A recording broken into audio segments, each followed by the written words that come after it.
Hey everyone, how are y'all?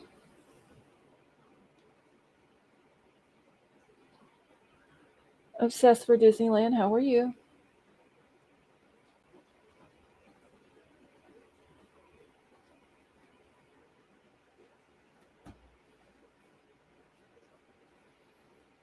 Werewolf Queen, how are you tonight?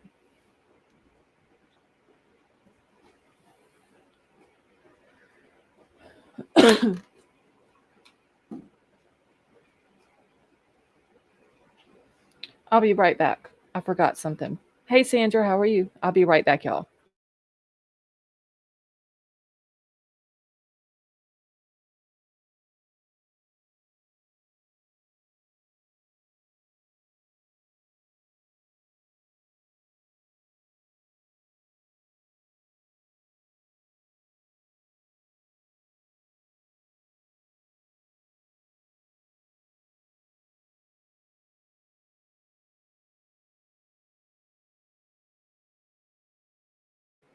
Okay, I'm back.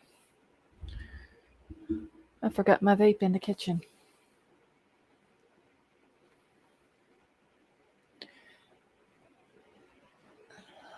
Boone, I'm doing good. How about yourself? Hey American Princess, how are you? Hey Carrie, how are you?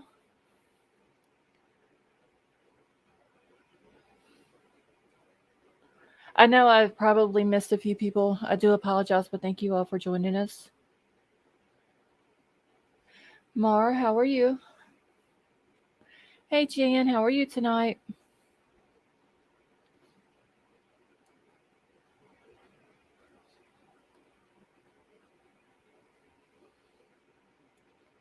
All right, so the email is pinned to the top if anyone needs to get in touch with me.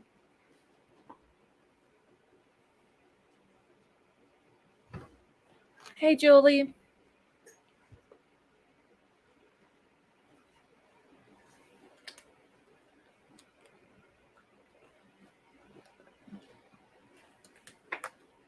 Okay, still trying to get situated, y'all.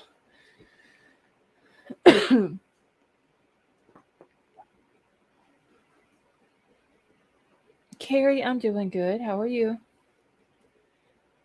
Did I hear about the Idaho house? I heard that they are supposed to be checking with the prosecutors to find out if they want to leave the house standing. Um, I think I got a video about it in my email. Hey, Kelly, how are you? Midwest girl, how are you tonight? Hey, Michelle, how are you?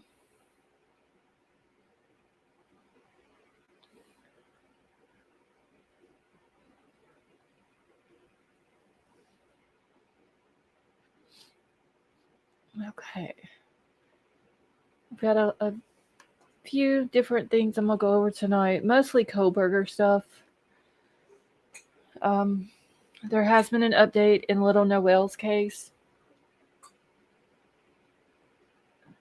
What the hell is something hitting the bottom of my chair? Hold on, y'all.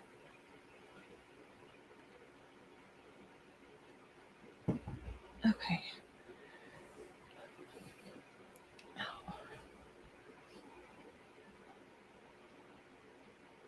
Hmm. Teresa, how are you?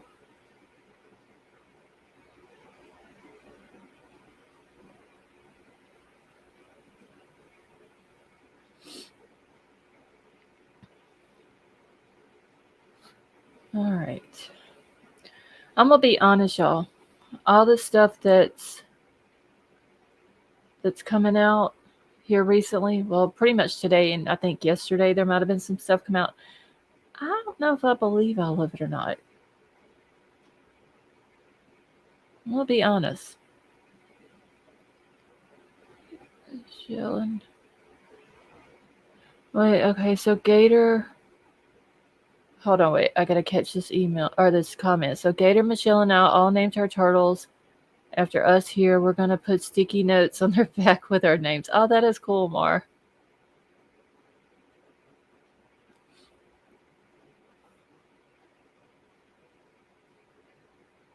Judy, how are you? Cheryl, how are you?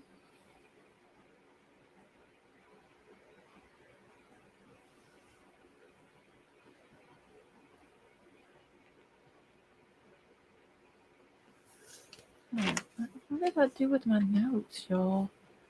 I've got the wrong page of notes here. Hey, Just the Facts. Vapor, how are you? Stone Gator, you feeling any better? Ted, we were thinking about you last night. Did y'all do okay with all those bad storms?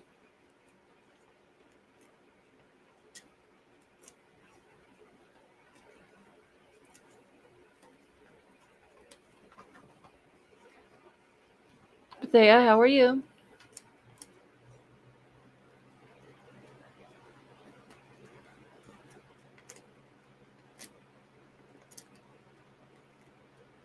Can't get over the fatigue. It's really bad. Have you got to rest any though, Stone Gator? Oh, good, Tad. You're very welcome. Bullets, how are you?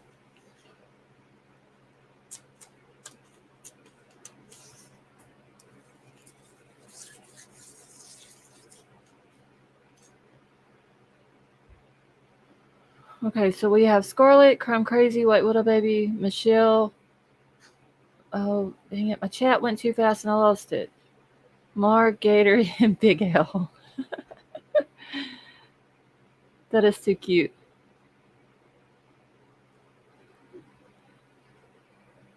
Okay. And like I said, I know I've probably missed a few people. Hey, Jamie, how are you? Hey, Tree Baby.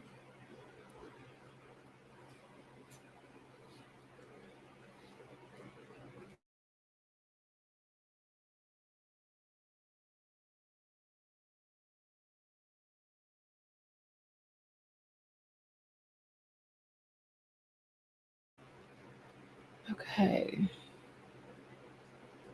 I see you. How are you?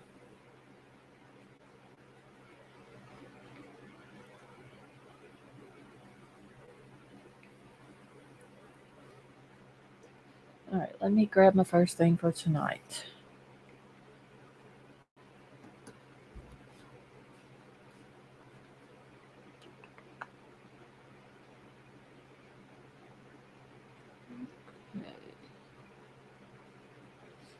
Princess Megan, how are you?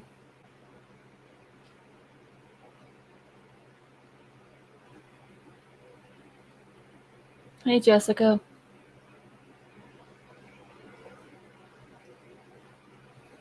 All right, did you see the 4 people going into space? One is from my city. No, Cheryl, I haven't seen that. Okay.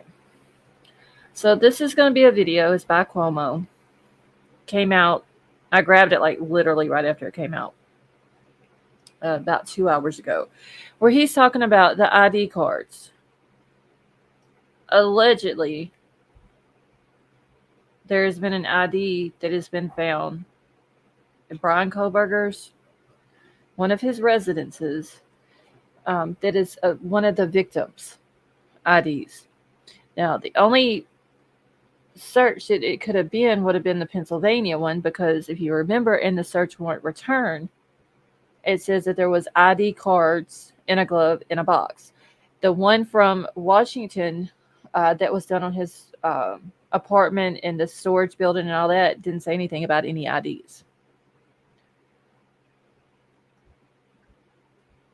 And if it is true, hey Nina, it would have to be either Ethan, Kaylee, or Maddie, because if you remember in the PCA, they had Xana's ID. It says in there that that's how they knew that it was, or that how they had identified it as being Xana's room by her driver's license. Jamie, I don't either, because this is coming from sources. Who are these sources that keep leaking all this information when there's a gag order?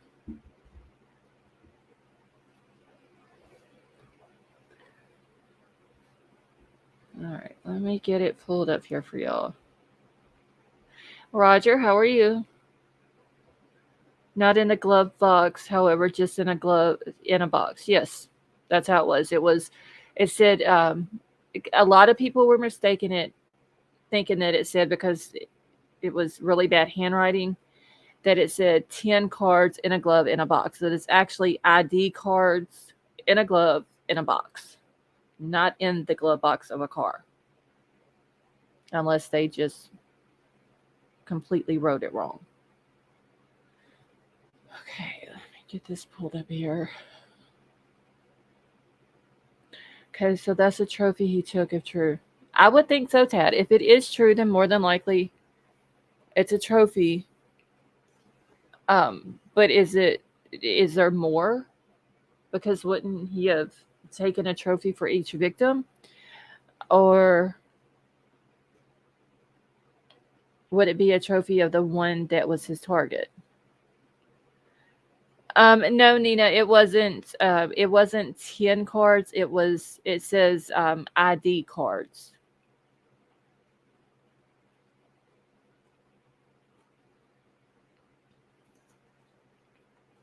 Okay. I don't know why I can't. Hold on, I gotta unmute my computer here. Okay, let's see. Roger, you're fine. Okay, I believe if it's true, then it's one of the one that he was there. I think so, Jamie. I just don't know if it's true though. That's the problem. And Stone Gator, it's coming from a source. And we all know that there's a gag order, and it almost seems like News Nation is, hey, Truth Seeker, is just putting stuff out because they know that there is a gag order, and law enforcement can't come back and say, yes, this is true, or no, it's not true. Delene, how are you?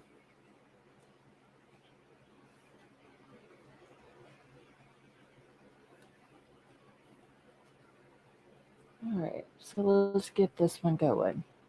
And then after I play this, I will pull up the search warrant return where it has the IDs on it. Tonight, we have another exclusive set of details, and they go to two aspects. One, evidence of what was found in the places where he lived or he inhabited, okay, that may connect him to one of the victims. An ID was found connected to someone from the home in Moscow, Idaho. It was found during one of the searches of Kohberger's residences, plural. So what does that mean? Well, either they found it in Washington, where he was just outside Moscow, Idaho, or in Pennsylvania. Police also believe they have evidence that could connect Kohberger to what they are viewing as cyber stalking of someone from the Moscow residence. We've reached out to the police. Due to the gag order, they can't confirm this information. But does this answer two questions? Is it a smoking gun? I never really understand what that means. Obviously, is it the murder weapon? Who is it? No. But does it connect him to a group of people he had no business to be familiar with? And does it imply that Kohberger may have had more people on his list, and that may be why they're investigating him, to see if they can connect him to any other situations? Let's bring in retired FBI agent and News Nation legal contributor Jennifer Coffindaffer and high-profile trial attorney Mark Garagos. To both of your reckonings, you're familiar with the reporting and the sourcing on this. I basically have it right, yes? Nods of the head is enough? Okay, so from the investigative side, look, Garagos hates doing anything that's favorable to me. You see that? Even nodding his head. He didn't really want to. He was fighting it. So from the investigative side, Jennifer Coffindaffer, let's start with you. You find ID from one of the victims in a place that was controlled, inhabited by Kohberger. Let's start with that. How big a deal? It's a big deal. That is a smoking license. Just like the sheath was a smoking sheath found next to Maddie with his DNA on that clasp, it's the same thing in this situation. Why would he have an ID related to one of those people from that house? And remember, we know that identifications were recovered from the glove box, and that was at the Pennsylvania search warrant. So interesting. We always wondered, what were those identifications that they referred to? What's the counter, Mark? Well, look, the counter is we don't know if it's true yet. I think part of the problem is when you put a gag order on stuff like this and you don't have a way for people to respond, you get us doing what we're doing now. I mean, I would much rather find out if in fact this is true. I would want to find out, number two, where it was found precisely, and I would want to know who it's of. And if you get if you assume all of those things are true, then I don't disagree with Coffindeffer. It's a bad fact.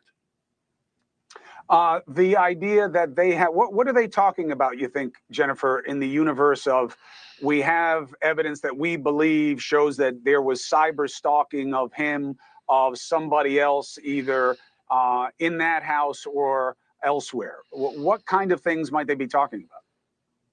Well, again, to Garagos's point, if that's true, why do people stalk? They stalk because they're feeling persecuted, and this is a way that they can exact their revenge. The same reason why people commit these types of heinous murders. All it means is pursuing stealthily. So this would line up completely with the crime he is accused of committing. And by the way, wrong, Mark? it fits right in. It fits right in with Jennifer's theory from last night too. So she's really building quite a true crime manifesto here. I can't wait for the book. Yeah, I'm going to need her on the podcast.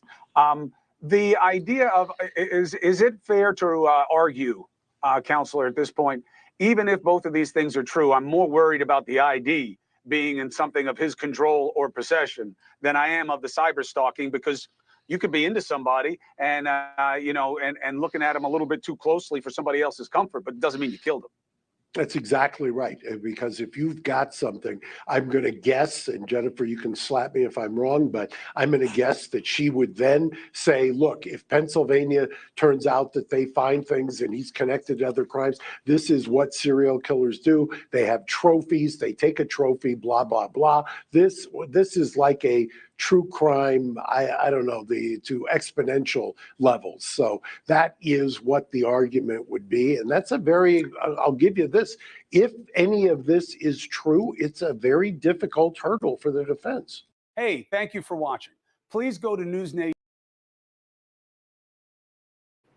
Okay.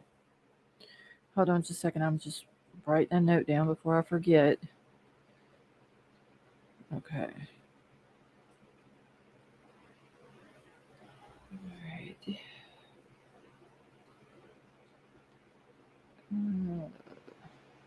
The Krista, how are you? I can't remember if I said hi to you whenever you came in. Jamie, if it's true, yeah, it's huge. And I'm still trying to find, because it's being said that Bryan Inton has said that there's 2 other murders that Bryan Kohberger could have potentially committed. But I haven't seen where Bryan Inton has said that yet. So I got to do some digging tonight. The Coffindale person, no, Pirate Radio, she didn't. She is a, what do you call a contributor, I believe, on News Nation. I sent you that video. You sent that video to me, Teresa? Hold on. The Krista, yes, I'm doing good. Thank you. Okay, hold on. Let me look at my email then real quick, because I haven't been on that other email.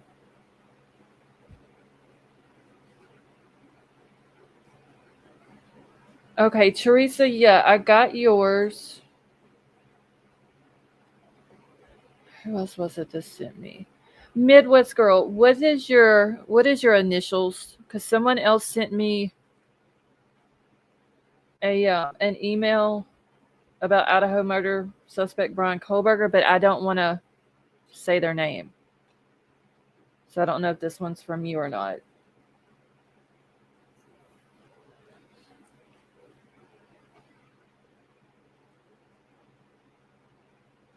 Let me see where. Hold on, y'all. I'm just looking at this.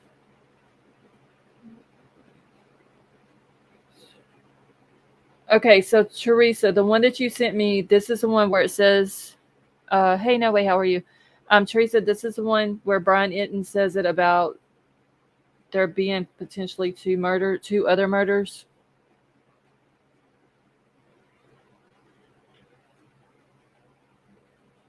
Hey, Marissa.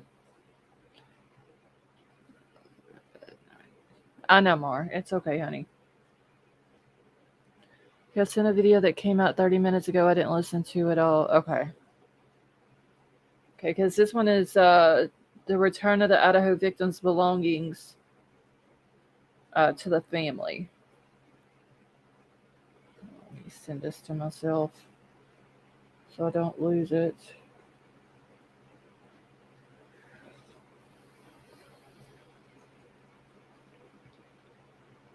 All right.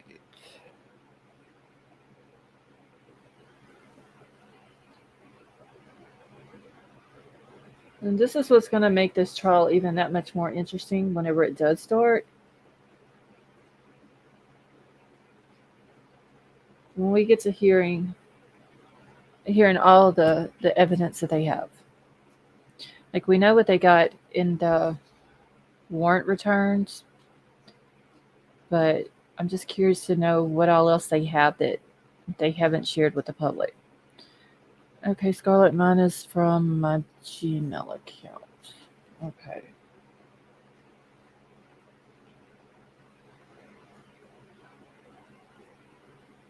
Okay, so is it for other unsolved killings? It was a video from The Heel. Is that it, Midwest Girl? Dreamcatcher, I do too. I hope it's not another Lori Vallow type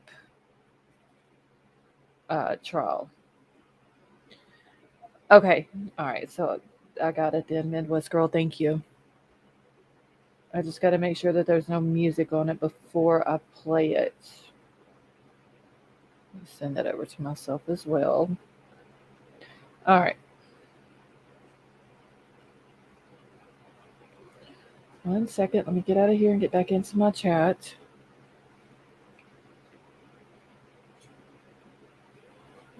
Okay. All right, Mar, we love you too, honey. Tell Niecy I said I love her.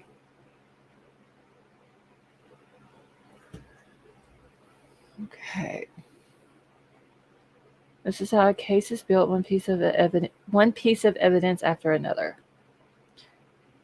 I just hope, like I said, it's not another Lori Vallow type thing where we have to depend on someone in there to give us updates. Hey, Deetra, how are you? Probably Maddie's ID. I would think so. If she was his target, everybody's claiming that that's who he was sending messages to. I'm sure he was stalking her, liked all of her pictures, allegedly.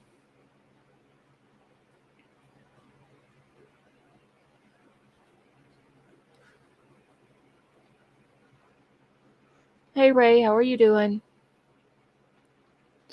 All right, Stonegator, what's a crock of shit? I've missed half of the chat tonight. Okay, so I'm going to zoom in on this a little bit just so everybody can see it. I don't know if it will let me highlight it. No, it will not. Okay, can I highlight? Highlight color. Let's see if it'll let me do it like this.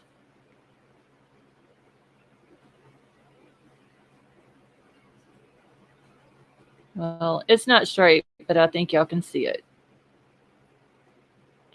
This is where it says ID cards inside a box.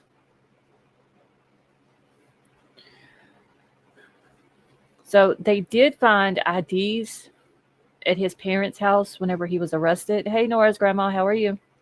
Carmack, how are you? But They never specified what type of IDs they were. Emerald Queen, how are you? Am I robotic?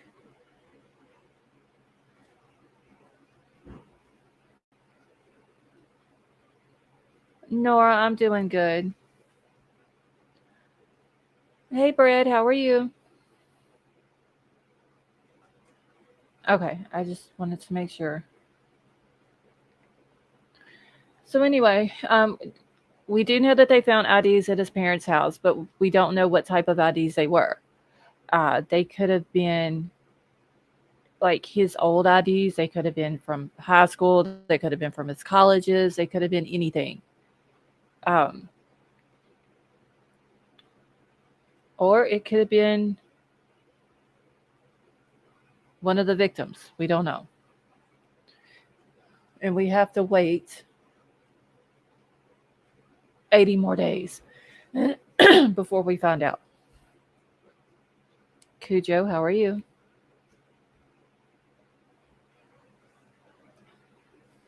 So, I just wanted to pull this up to show that they did, because so there's some people out there who's running with, there was an ID found of the victim or of one of the victims, but we don't know if it came from which search. We don't know if it came from the Pennsylvania search or the Washington search. Well, if you just go back and look at the search warrant returns, you will see that it's from the Pennsylvania one.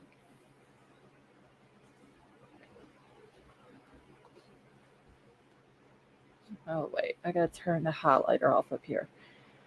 All right. And we don't know if it is true.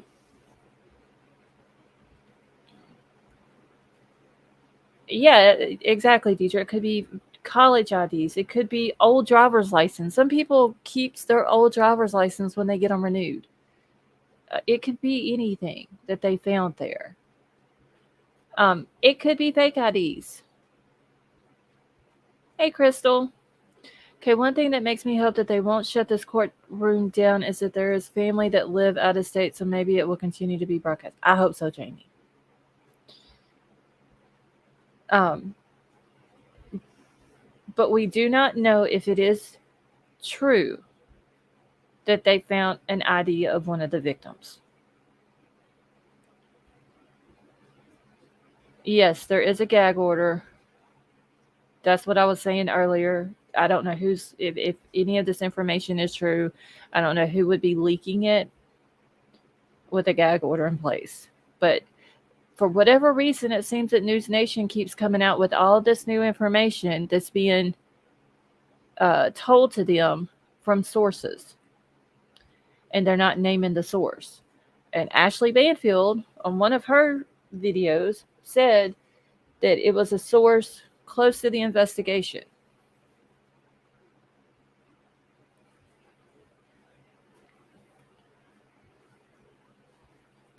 Didn't the PCA say that they were identified by their ID?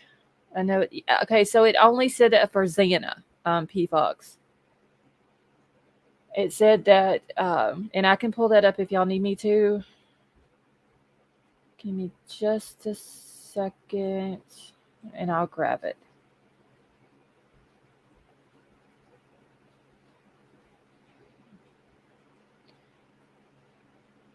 Because I want to make sure that I'm saying it verbatim, what it says in the PCA. So give me a second. I got to find... let's see, affidavit for Brett Payne. I think this is it. Country Chickens, how are you?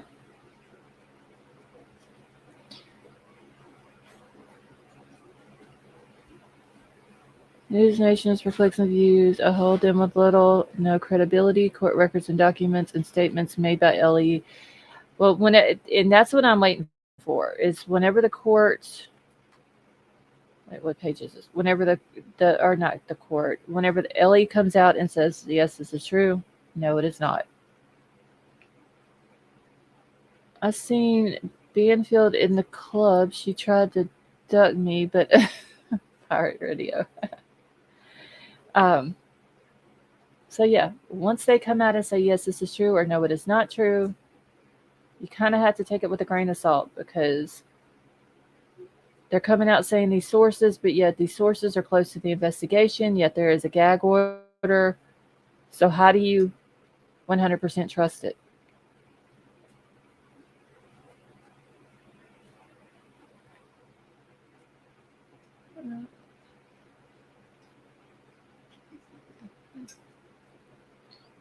See, I'm always here. Just not. Oh, country chickens, you should chat more often with us. There will be someone from PA talking about what they found, and not someone from Idaho. But see, Jamie, there has been some times though that they came out and said stuff about the part of the case that's in Idaho.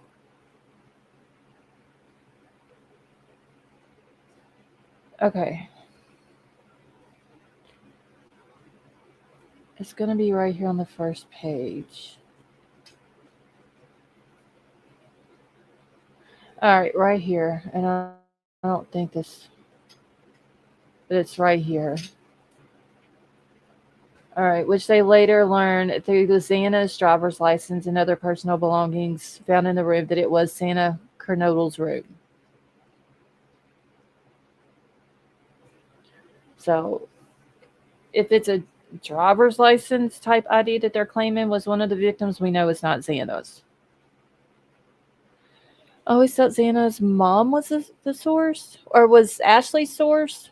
She could have been her source for some things, because she has said a few times that it's a source. Her source is close to the investigation.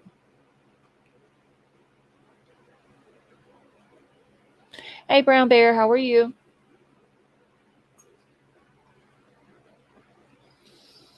I don't think cops will tell Xana's. No, teacher, I don't either.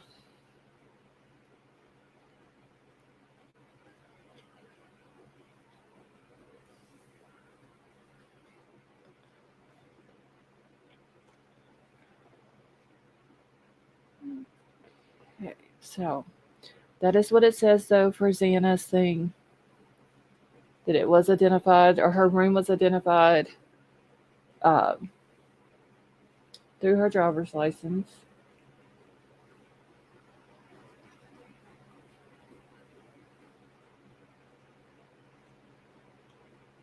And Ashley has clickbaited a few different things. She did clickbait the whole pastor going in to talk to Bryan and all that. And I played it that night thinking it was the actual guy who had went in there and talked to him, and then come to find out it wasn't.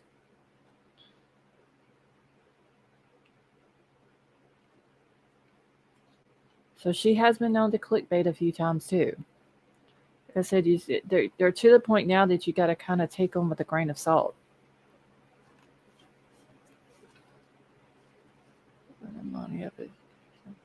Oh, Brown Bear, I hope he gets to feeling better soon.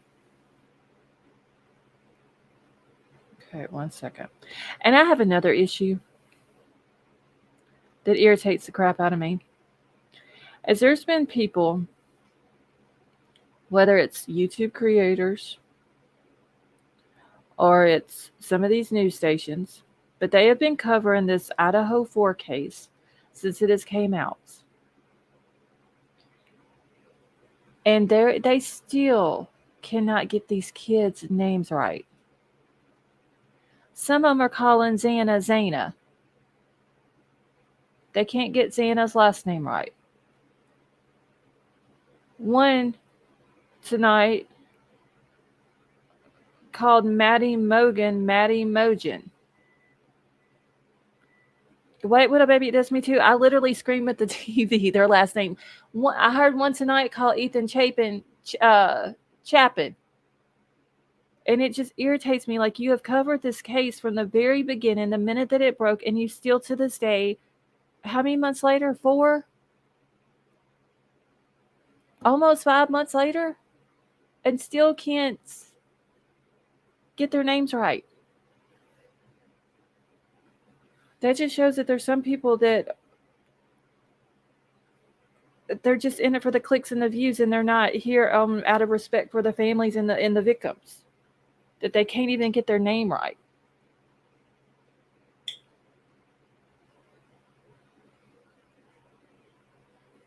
And have y'all ever noticed another thing? A lot of times you'll see there hasn't been anything new come out for a few days or maybe a week on the Idaho case. And whenever that starts happening, then some of these news places start coming out with just off the wall bullshit.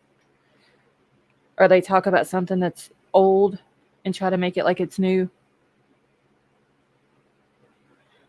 Right, Jamie. I mean, don't get me wrong. There are some things that I mispronounce on here. But when it comes to a victim's name, that's not going to be one of them. That is just disrespectful to the victims and to the families, that you can't even take the time out to learn how to pronounce their name when you're covering a case that has to deal with them. Earlier on, that was like Margot and Kendra or something like that. Wait, Roger, that's what they called the victims? Hey, Casey, how are you?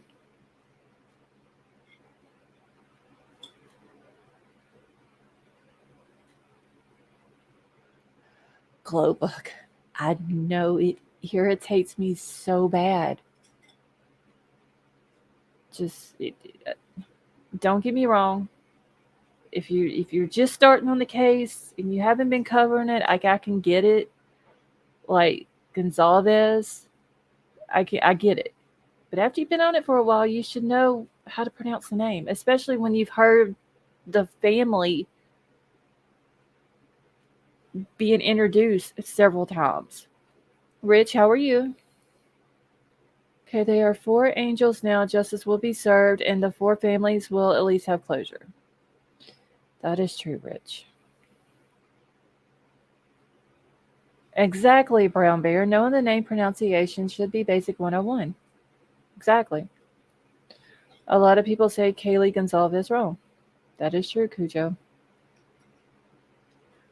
Okay, if you're making money off of someone's death, the least you can do is get their names right. Yeah.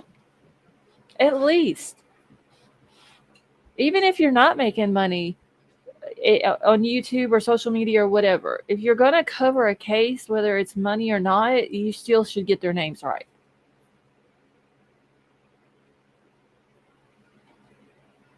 Okay, wait, what am I looking at? Hold on.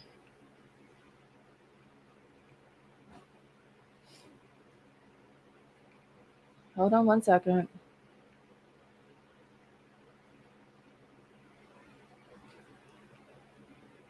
Never fails. The daughter is always texting when I'm live. None of these fuckers get BK's name. That is true. I've never heard Bryan Kohberger's name pronounced wrong. Never. Hey, Art, how are you? But it's always Zana instead of Xana, or Kernoodle instead of Kernodle. It's irritating. Or Chapin instead of Chapin. Just irritates the crap out of me. I'm sorry, I just had a rant because I just heard 2 different people right before I went live that said 2 of the victims' names wrong. And both of these people have been covering this case from the very beginning. See, I wonder if the leaks are intentional. Deidre, someone said in chat earlier, I forgot who it was, but they said that maybe they're leaking information to try to, where they can't get a jury.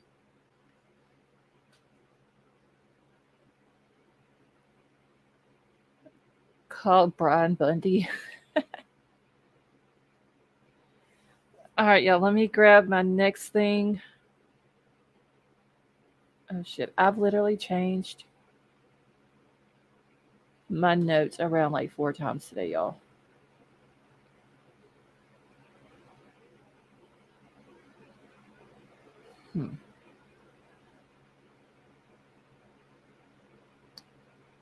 So, wait. Okay, hold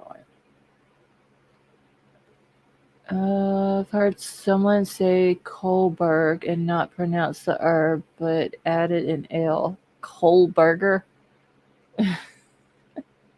Kind of like they're saying a cold burger.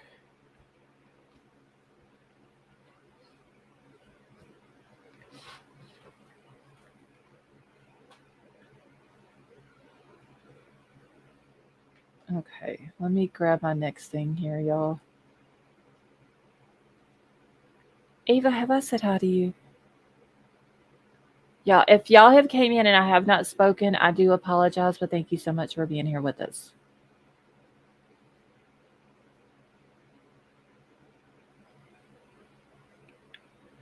Okay, let me grab my next one real quick, y'all.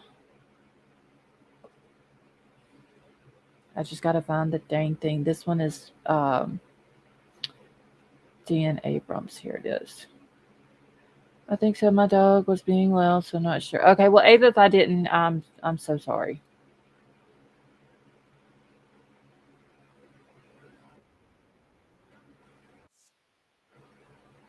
All right.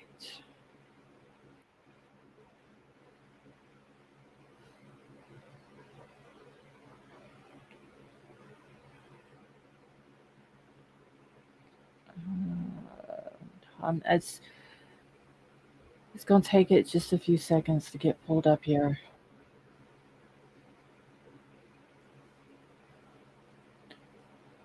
Okay, so how police investigate Bryan Kohberger's potential involvement in other crimes. I'm going to play this one, and then I have an article from the Pennsylvania police that came out back in February where they were talking about that they were looking into him to see if he was connected to any homicides in their areas or where he went to school at, and they didn't find anything.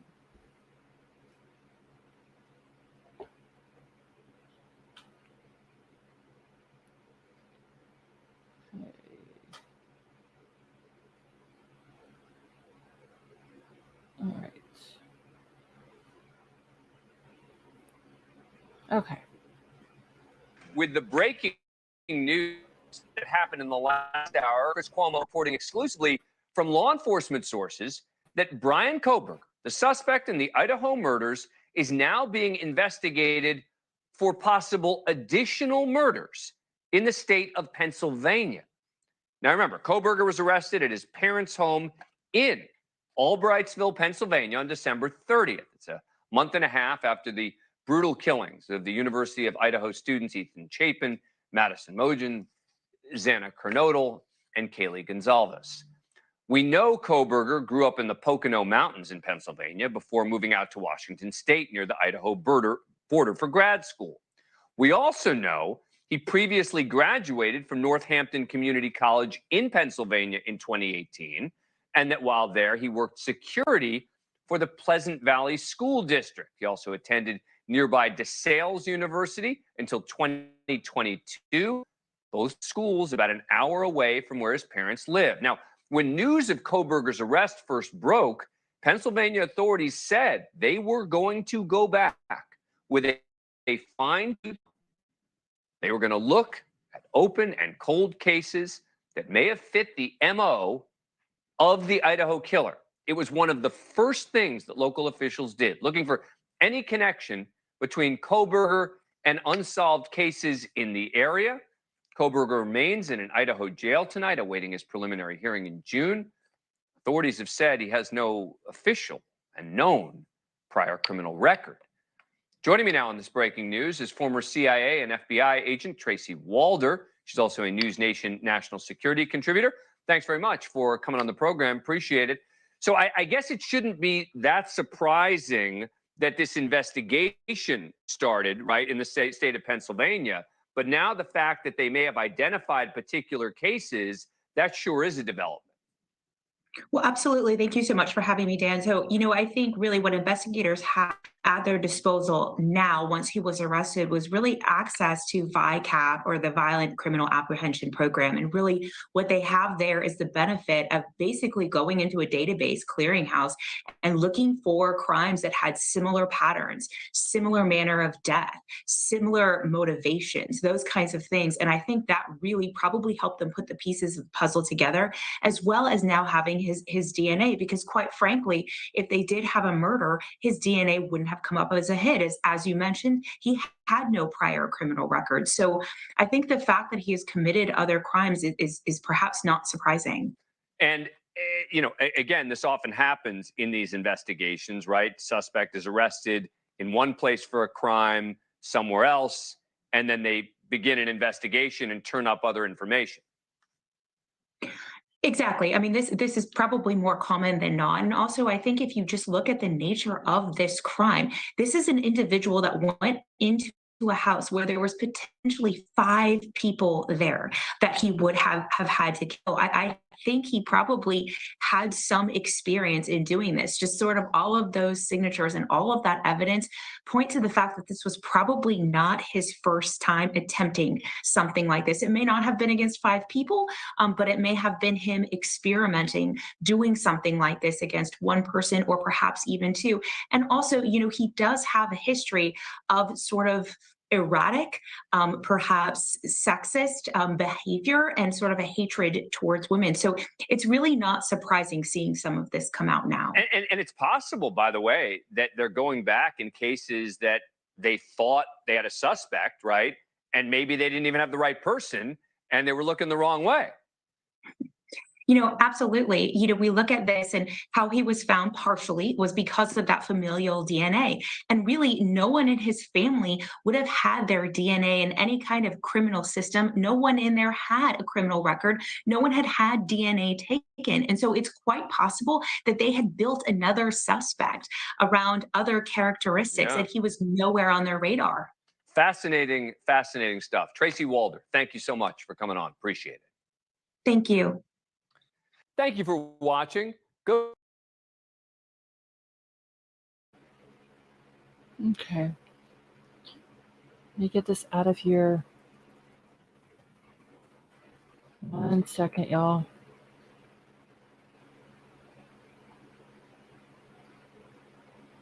Okay. All right.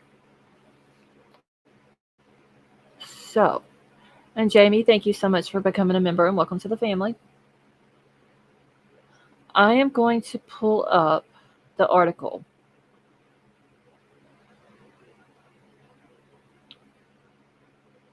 That they were talking about. I think this is it.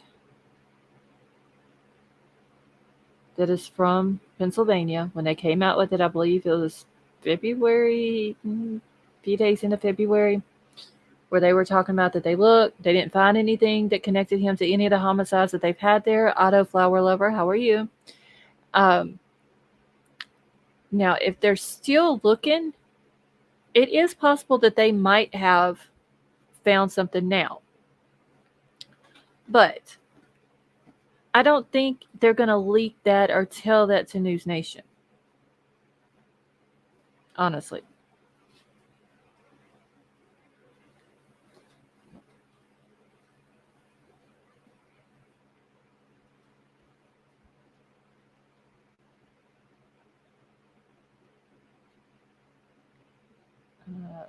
Give me just a second. No way they did what? I think BK is certified germaphobe. He could be, Bryan. I mean, there are a lot of people like that out there that are germaphobe. And like I was saying, it is possible that they could have found something since they last spoke out. I just don't think that they would tell a news agency about it. I bet he had gloves on if he did. Oh, for sure, Deetra. See, did you all know Bryan had a girlfriend named Ashley who died from an overdose with him in 2018? Dana, are you the one that sent me that earlier? Someone sent me a screenshot from another YouTube creator that said that he had a girlfriend that died. I don't know if the girl was his girlfriend or not. Okay, wasn't you, Nina? Okay, I don't remember who it was, but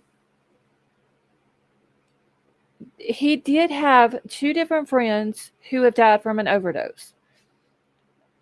When I read the article about it, it didn't say that it was his girlfriend. It said that that she was his friend. Teresa, okay, it was you then. Thank you for that. I knew someone had sent it to me. I just couldn't remember who. But it never said that it was his girlfriend. Just a friend. It was her, and then there was another guy. I don't remember the guy's name. But I believe it was said that the guy who OD'd was the guy that got Bryan into the drugs. Just getting home from a 9-hour drive from Daytona. Glad. Well, welcome home, Auto Flower Lover. Let's see. And why now are they only coming out with they found an ID? To me, it's a man like the train's coming to a slow stop, so they wanted to fire it back up a little bit. Well, I mean, it came out in the warrant returns that they found IDs. I just think that it's kind of funny and sort of like what you're saying. It was kind of going quiet. You know, there was some people that was talking about it, but for the most part, it was kind of going slow. And so, yeah, they threw something out there to get it ramped back up again. Scarlett got me addicted to the other kid. I'm sorry, Bryan. But we told you last night that you were going to get addicted to it if you look into it. Stuff I've been aware of. So I'm curious to know if it is true, though, that, you know, the law enforcement out in Pennsylvania has found something now. Because back, when did this article come out? Okay, so it was published February the 7th, came out on the 8th. And I'm not going to read the whole thing. I read it to y'all back then.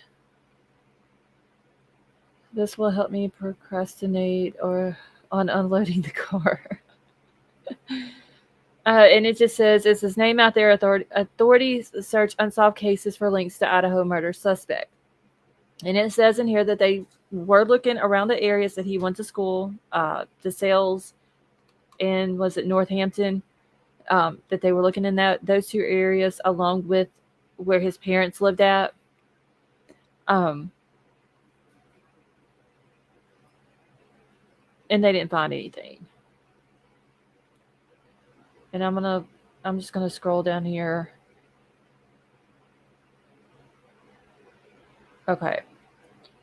So this Hawk guy, it shows right here, he is the Northampton County District Attorney. He ordered his staff to research whether Kohberger could have ties to any of the unsolved cases in his jurisdiction. And it says right here that authorities did not find any evidence linking Kohberger to any unsolved cases. Now, like I said, they could have found something since then. They could have broadened their search area, and they very well could have found something. But I don't see them giving that to News Nation or any other media outlet or any social media people or anything like that. I wonder if his quirky behavior with the Ziploc bags triggers something with the detectives in Pennsylvania.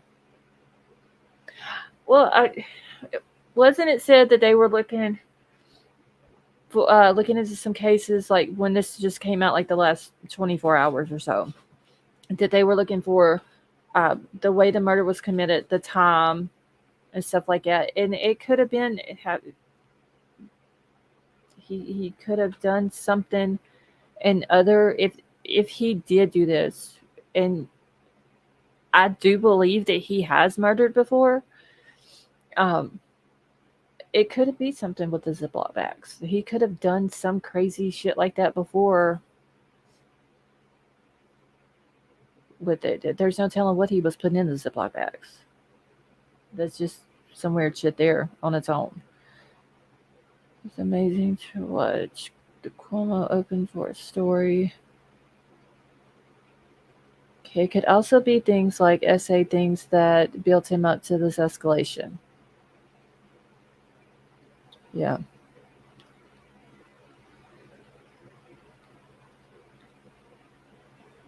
So, but I just wanted to show that. Like I said, I'm not going to read the whole thing.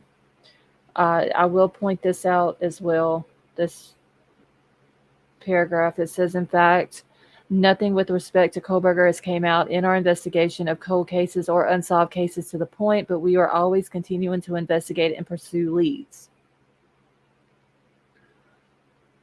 So maybe they have found something. I just don't know how News Nation would have found it or found out about it, because that seems like that would be something that they would want to keep to themselves, maybe share it with Idaho, with law enforcement out there.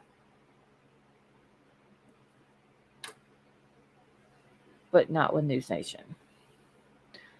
Could have left a box of Ziploc bags at the crime scene that would have been inconspicuous at the time. Could he have taken the Ziploc bags from a crime scene? Like they, I mean, a lot of people have Ziploc bags in their house. Maybe he took some from the crime scene.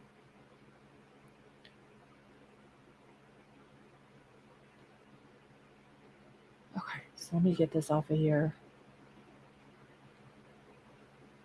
Okay. Like committing essay and breaking into homes. I still think they should look into the ones that happen out in Oregon, or the one in Oregon and the one in Washington. Because whenever that was brought up, the law enforcement out in Moscow just came out and was like, no, there's no connection. I wonder how deep they looked into it to see if there is a connection.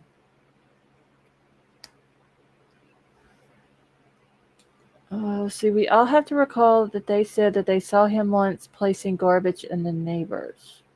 In that community, you cannot overload the cans.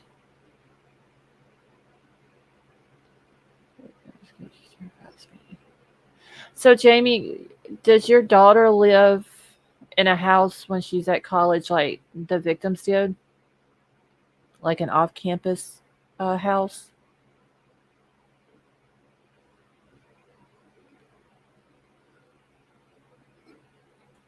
Okay, the one here in the Salem area gets no news. And see, Roger, that's what I don't understand. That case has never been solved. There was a survivor in that. So when stuff like that happens in that area, or even if it was in Moscow, Idaho, you know that the survivor's got to be scared out of her mind, thinking that the person who did this to her and her husband could be the person who did that to these kids. And the law enforcement just kind of like brushed it off. She lives in a duplex by herself. Jamie, does she have cameras?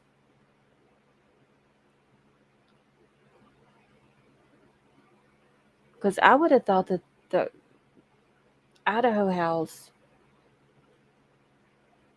would have had cameras. Like there's 5 girls living there. Should have been cameras all the way around that house. Hey, Lori P., how are you? No, and it's, oh, Jamie, she needs cameras. For sure. Okay, can we find the victim from Oregon? I'm curious what her feelings are about the Idaho case. I know we've gone over this before. I have her name wrote down somewhere in my notes. Hey, Gigi. I'm pretty sure I can find it and maybe reach out to her on Facebook or something like that and just see what her thoughts are. Because like I said, she's got to be scared. Because if they're saying that Bryan is not the person who did this to her and her husband and took her husband's life, then the person who did it is still out there. I wanted to put up cameras at my daughter. She said no. Ava, she still needs cameras. For sure. Because the way things now are, especially around colleges and stuff like that, I mean, just look at the Idaho case. It was a party house and there was people in and out of there all the time. And look what happened.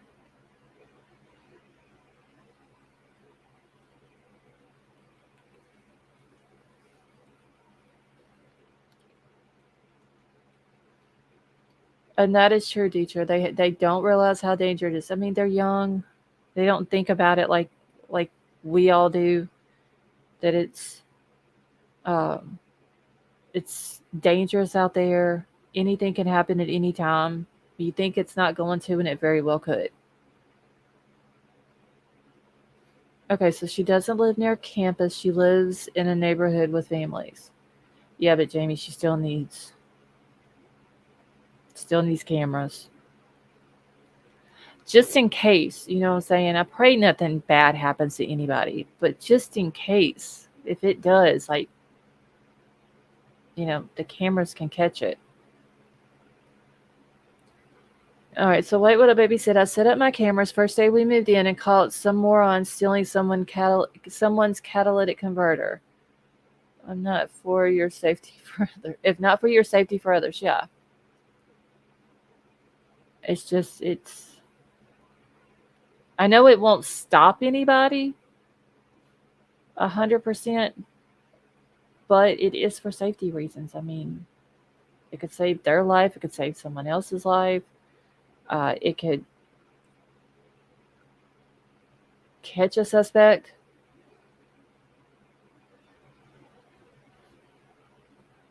Especially, I mean, that's just like the lady. She had went, I think it was in D.C., like here not long ago. She was by herself. She went to D.C. for a concert. She was staying at a hotel. She had just checked into the hotel. Like an hour and a half later, this guy walks into her hotel room and murders her. I mean, it's dangerous.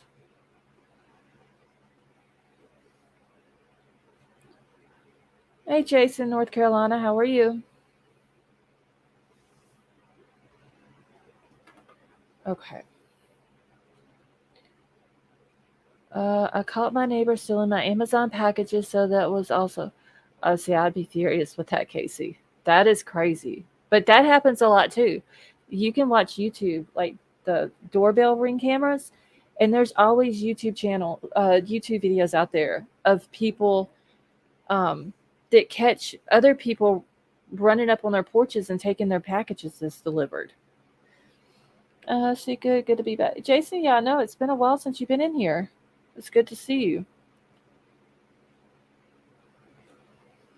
Have you all learned the hand signal to show if you're in danger? Brown Bear, if they haven't, they need to.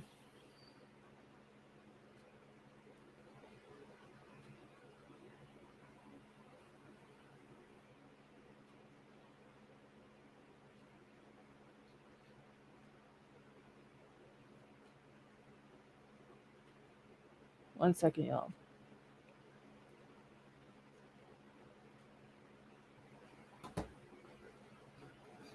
All right, let me grab my next thing. All right, let's see.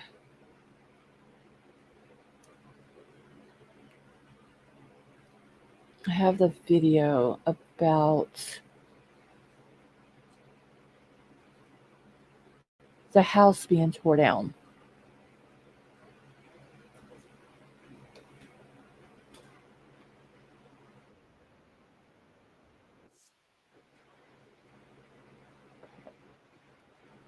All right.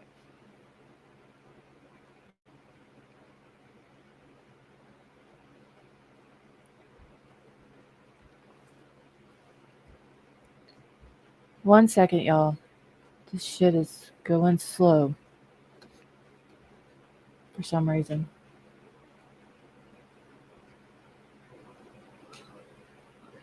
Okay, so if it starts lagging or anything like that for y'all, just let me know in the chat.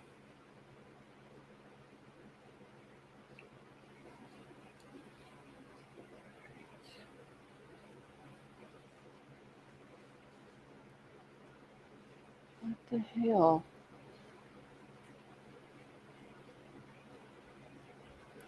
I have a feeling the universe is going to find a new way to tear that house, and they are so frustrated with it. Okay. You know that several of the families are upset about the idea that 1122 King Road is going to be demolished, right? And they made those concerns very evident to the university.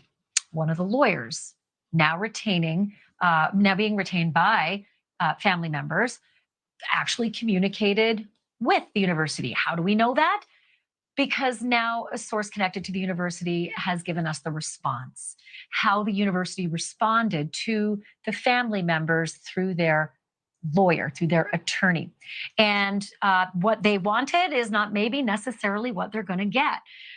Not all the family members are on the same page, but the bulk of them, most of them are. They want preservation of evidence. They want the jury to be able to go on a go-see to this house if they so desire. One of the family members saw what happened in the Murdaugh case, followed the Murdaugh case, saw the jury go-see, and then more importantly, saw the conviction and thought, well, what bodes well down in South Carolina might bode well here in Idaho. Now the university has officially responded. And you might remember that the university just on March 24th sent all the family members a very kind letter with condolences and respect, letting them know the plan for the house. And that was back in March, okay? The plan then was, we plan to bring the house down likely by the end of semester. Please let us know if there's anything still inside the house you'd like us to get, barring any biohazards. We want to reunify you with your children's belongings. We're also going to clear many of those belongings out, bring them to a warehouse you can come and you can pick them up. That's post the original clearing of the house. Originally, items brought out, put into a U-Haul. Those were picked up by some family members. These are what's left in the house. Okay, that was the original letter. Now, this was the tone back then. It's my hope that the university's plan to remove the house helps in your healing. That's not how they felt. Many of the family members said no and sent a request to the university saying, please keep it standing. So tonight I want to read you the entire text of what the university responded with, how they sent out a communique to the lawyer representing some of the family members. Okay, it says, thank you for your email and request for a meeting with myself and President Green. At this juncture, I intend to keep our communications at the level of correspondence between counsel. That means I won't meet with you. We're just going to speak lawyer to lawyer. I do want to inform you that I have determined to directly request from prosecution and defense counsel a formal indication whether they have any objection to demolition of the property as planned by the university. If there is any objection, I will ask that the issue be brought to the presiding judge for a determination whether the university should be stayed from demolition, and if so, whether the house should be placed back under the jurisdiction and protection of law enforcement. It's signed sincerely, K.N., and that's Kent Nelson, who is the acting general counsel for the University of Idaho. So, I mean, that's pretty direct, right? No, we're sorry for your loss, our condolences. Now it's just, hey, you've requested apparently a meeting. The university saying, we're not going to do a meeting with your counsel, or at least with any family members that we know of. We're just going to communicate this way. And the way the university sees it, their next move now is to go directly to the prosecutors and directly to the defense and ask them if they have problems with a demolition of the house. And if either of those two parties brings up a problem, then the university says they will request that the judge be the arbiter. In all of this, is a very unusual way. I don't really know where judges would come in on this. It's clearly there's a concern of the victims' family members that's evident in how they've responded here. So anyway, as we said, the house still stands boarded up. Thank you for watching. Go to newsnationnow.com. Okay. The house needs to stay standing until after the trial.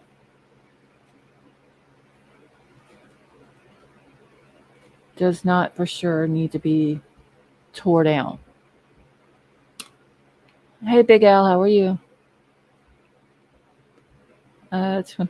Oh, I'm not in Twitter jail, Big Al. For some reason, whenever I posted it, I couldn't see it, but it's fine. I don't know why it was like that, but it's all good. But anyway, for sure, the house needs to stay. Hopefully, prosecution, defense, one of them will want the house to stay until after the trial. Um, and then once everything is over with and they convict him, sentence him, whatever, at that time, tear it down. Turquoise, how are you? Wait, after the trial, I think they should have a bonfire.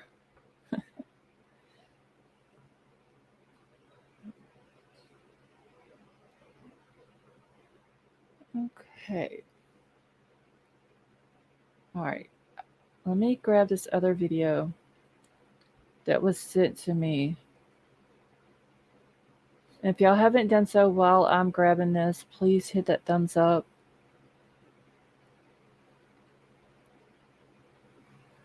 Let me see here. Okay, so this is the one that I wanted, but I need to listen to it real quick.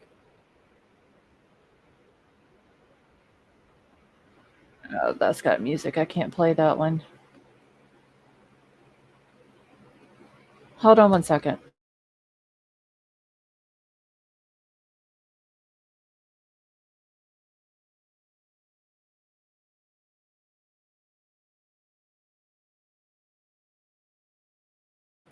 All right. So the one that was sent to me, see where it's talking about Bryan under investigation. I can't play that one because those people will strike you if you play their stuff. I think, Teresa, I think it was you. Anything from that one, it can't be played.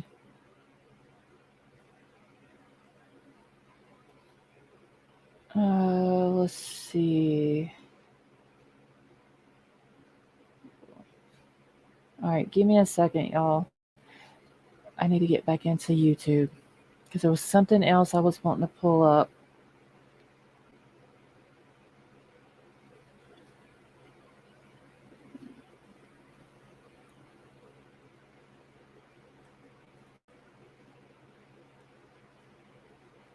Oh my God, this is going slow tonight. You don't understand why people don't what, Bryan? Sunflower Dragon, how are you?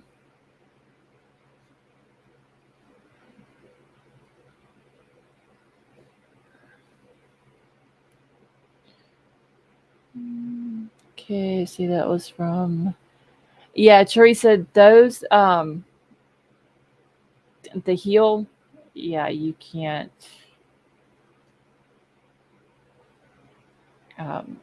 they don't really care for people playing their stuff, so okay, give me just a second.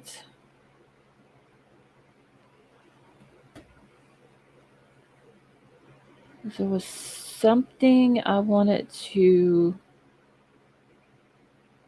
pull up. Okay, that one I done showed.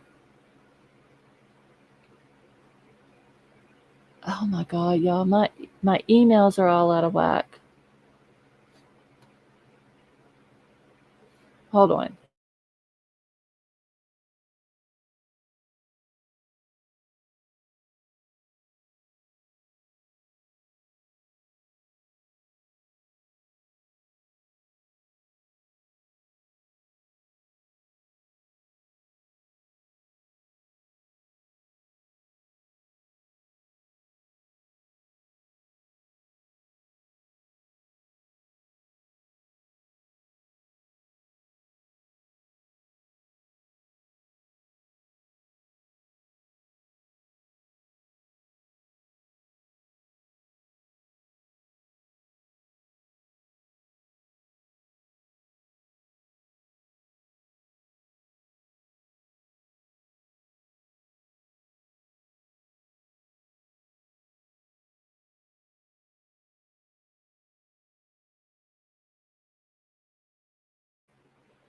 Okay.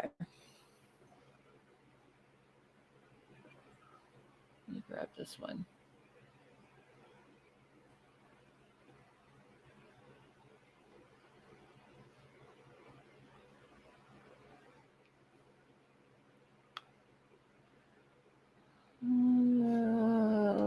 Okay, and I've missed a lot in chat. I need to catch back up.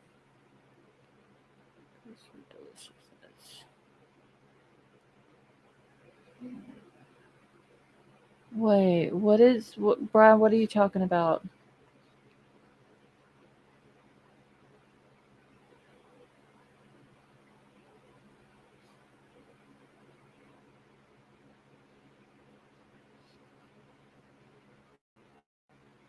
Hey, Scott, how are you?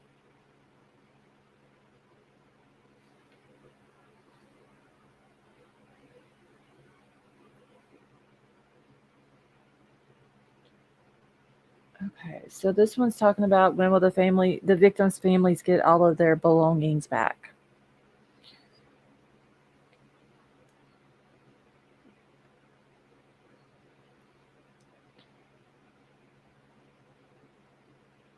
The Gonzalez family had 5 kids, and the late, bright, shining star, the one who laughed, the one who made everybody laugh. And all they have of her now is these belongings that came out on December 7th. I want to take you sort of chronologically through this because they're now saying sort of how they feel about these belongings and how it is just too traumatic to go through these boxes. And I'm going to tell you about the Range Rover in a minute. But do you remember on December 6th when the Moscow police chief said he himself was going to personally see to it that these personal were brought out of the house in a somber manner and then reunited with the family? So this was the police chief back on December 6th, just weeks after the murders. Take a look. Describe what is happening at the residence tomorrow. Yeah, tomorrow, me and my command team and other individuals will be going in to box up personal belongings of the people that live there. And we're going to be getting those items back to the families. It's time for us to get those things back that really mean something to those families and hopefully to help with some of their healing. So the police chief himself had the sensitivity to drive that U-Haul, like be there himself to help his colleagues as they brought out those items. That was December 7th, and we have the video from that as well. Those items came out with reporters all silent at a safe distance away, being inobtrusive, witnessing this very sad parade of all the personal items. You remember that U-Haul that came in and took away. I mean, it was like luggage and makeup and golf clubs and shoes and personal things, but it was just a small load. That U-Haul was small, and there was still a lot left.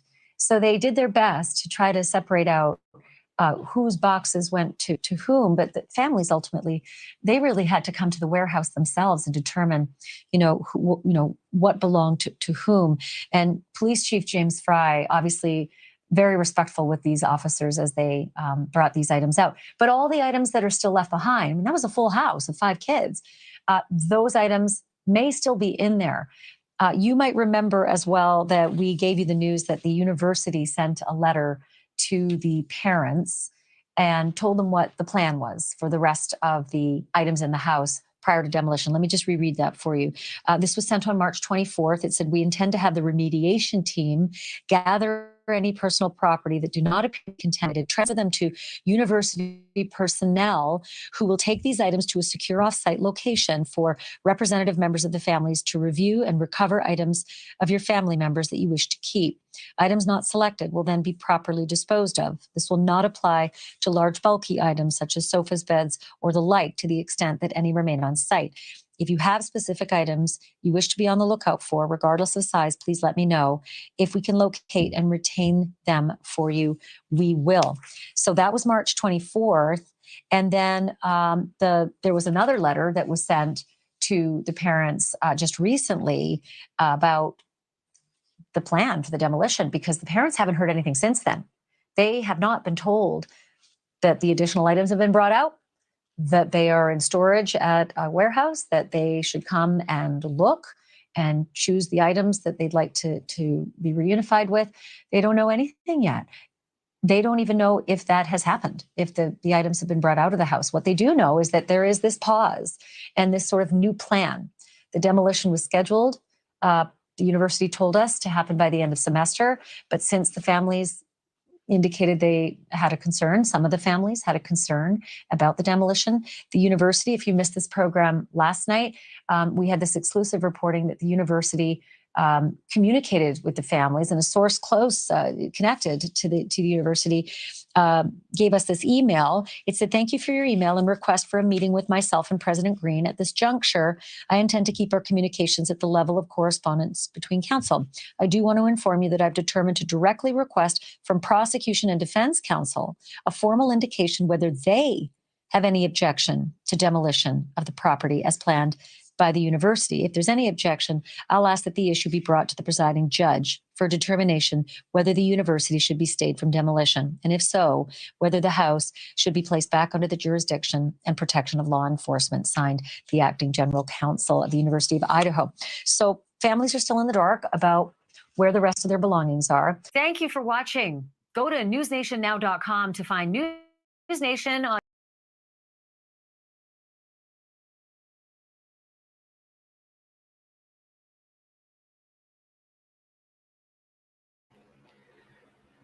Okay, y'all. I just saw a comment. Hold on. How come only News Nation gets all the exclusives? Sammy, I think that they're making stuff up. Honestly. Some stuff that they put out may be true. But for the most part, the ones with their sources, I don't believe. Just like the whole ID card thing. We know that there was ID cards found in this when they searched the house in Pennsylvania. But there's no proof whatsoever that it was one of the victims' IDs. And just like the whole thing, whenever they're talking about the police out in Pennsylvania, looking into Bryan with possible homicides out there, they came out right after he was, or not long after he was arrested, and said that they were looking into that to see. Don, how are you? And they came back out and said that they didn't find anything. Michael, how are you? They very well could have found something since then. But if you think about it, they're not going to just go to News Nation about it. They actually went on camera, I believe, was it K5? K5 News, one of the journalists from K5 News, I believe, went out to Pennsylvania and talked to them. So they didn't have an issue with talking to other people. So why would they only tell News Nation now, all this time later, that they're looking into it, whenever they came out and said that right after Bryan was arrested? Okay, what issue could the university have with directly communicating with the families? They paid you for their kids to be there, or you don't have the respect to talk to them? Could it be like a legal issue? I mean, I think that they should talk directly to them, but maybe it has to do with, like a legal type issue. I don't know.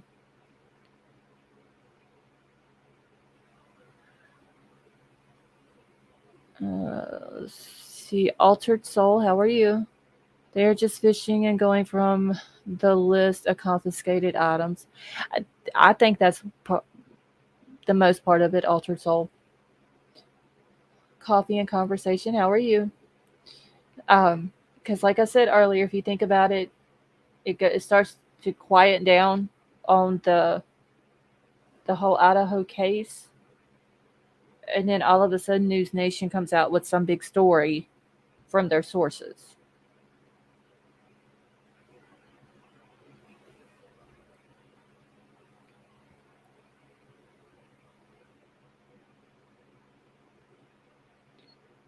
And the killings happen in November, so the timing makes it likely. I must have missed your first comment, teacher. Hold on.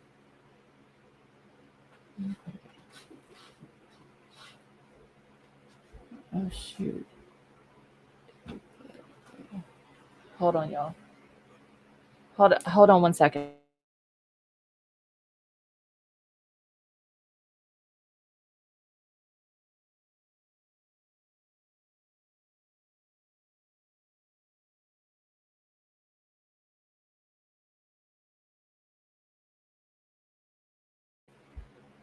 Okay. Let me grab this one. So the president of the school should talk to them himself, herself. It's called respect.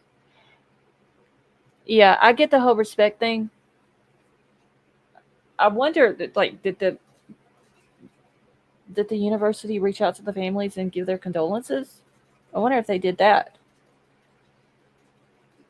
Work. H-Town Finest. Hold on, I missed your comment. Wait. Almost didn't get to work, and I can see my job from my apartment. Well, be safe, H-Town. Okay, they have 2 lists to go through before June. Wonder what his next item will be. I don't know, but it's always sources that's always coming out with this. It's never a named person. Illusions, how are you? Okay, so how did this affect the timeline? How did he kill 4 and now rummage through belongings 2 in such a short time? Sammy, that is a good question. Was it, if it is a victim's ID, was it just laying out and he grabbed it as he was walking out of the room?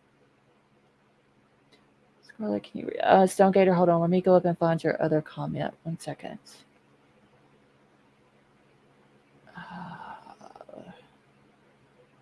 Okay, so they aren't going to keep the house boarded up until trial. That will probably take years. Thoughts? I mean, if they're not going to tear it down, they would have to leave it boarded up.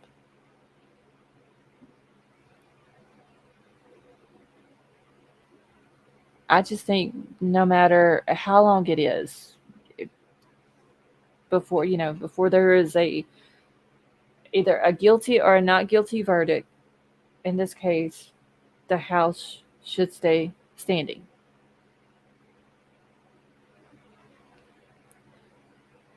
Okay, it could have been on her table or something since they had been at the bar that night and was probably in her pocket. Jamie, that is true. I just don't think he would have had time, though. I mean, if it wasn't to, like, go through their belongings and grab, unless he was just wanted to grab anything, it didn't matter exactly what it was. Okay, so I know what the next breaking will be. The Ziploc bags have been traced back to being from 1122 house.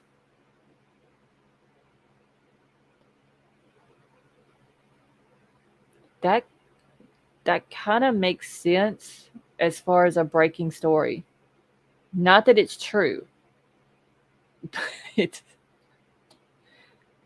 They could say that, yeah, he grabbed some Ziploc bags on his way out. It's really not that far-fetched. Wait, what up, baby? It really isn't.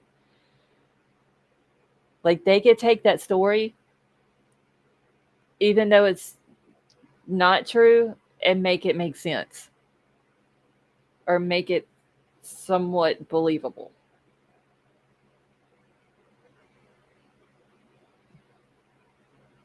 Okay, hold on.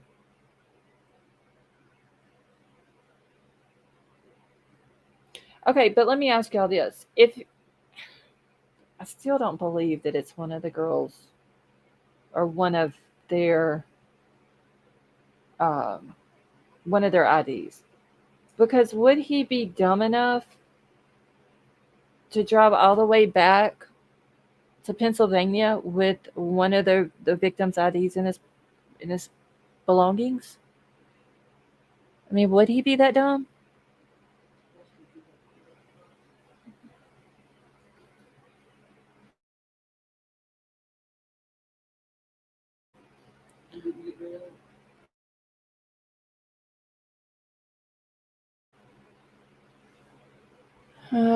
See, Willie isn't that smart. That is true.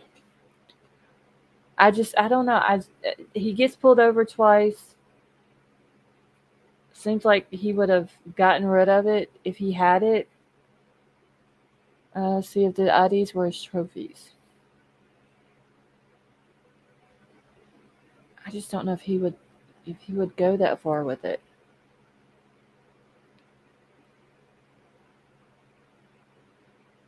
Okay, the lot number on the Ziploc bag box will be traced back to a store in Idaho and bought by a victim's credit card. That's what I'm saying. They could take that story of the Ziploc bags and they can make people believe that and run with it.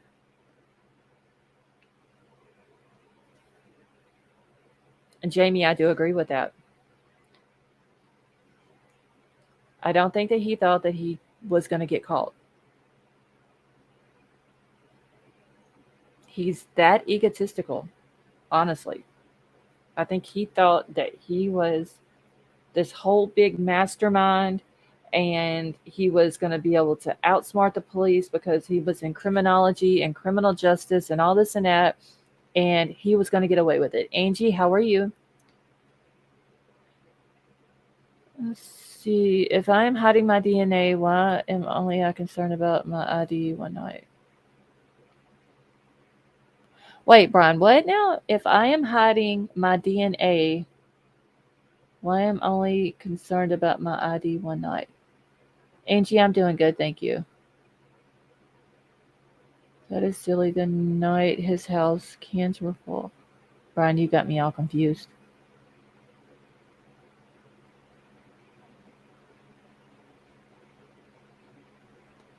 And another thing, I think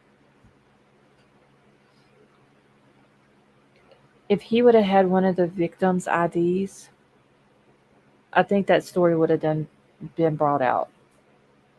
Water Lily, how are you? Kale, wait, didn't they do a record request for all their bank accounts? Yes, they did.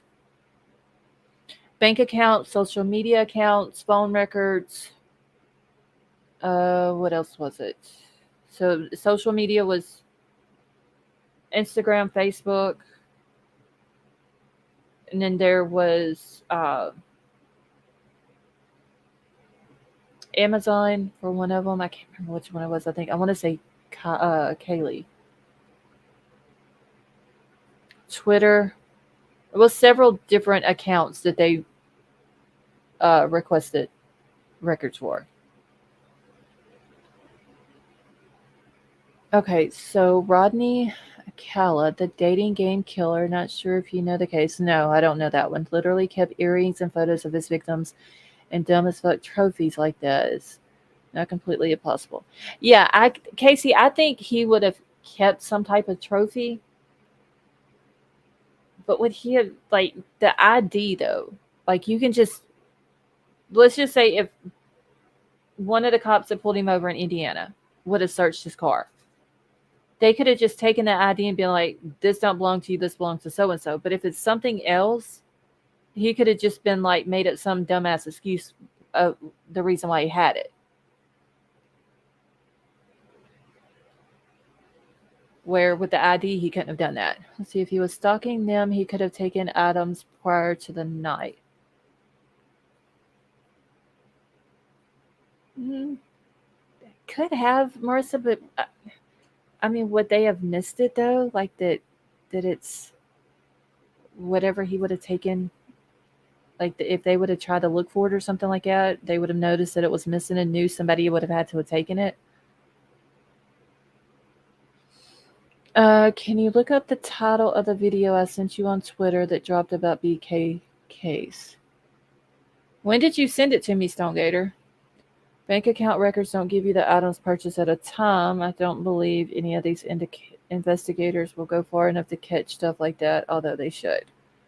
Hey, King Scarlet, how are you? Okay, give me just a second.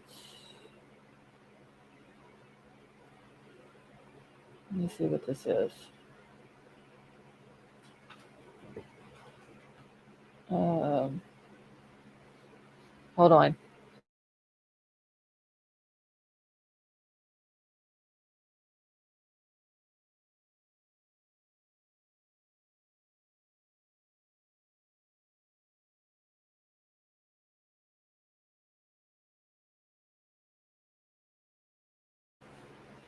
Okay, Stonegater, I got it, but I'm not gonna play it.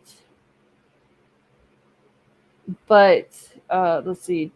Kohberger's DNA wasn't found on sheath in Idaho lab. That came out from the Howard Blum dude that God, I'm trying to get back into my chat. That did the 3-part story or whatever on airmail. He's claiming that the sheet was sent to the Idaho lab and the Idaho lab didn't find Bryan's DNA. So they sent it down to a lab in Texas. Once again, where is he getting this information from?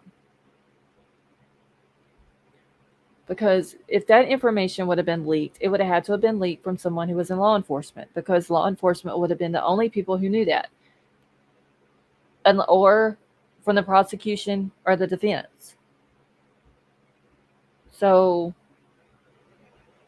where is this Howard Blum dude getting his information from? What is his source?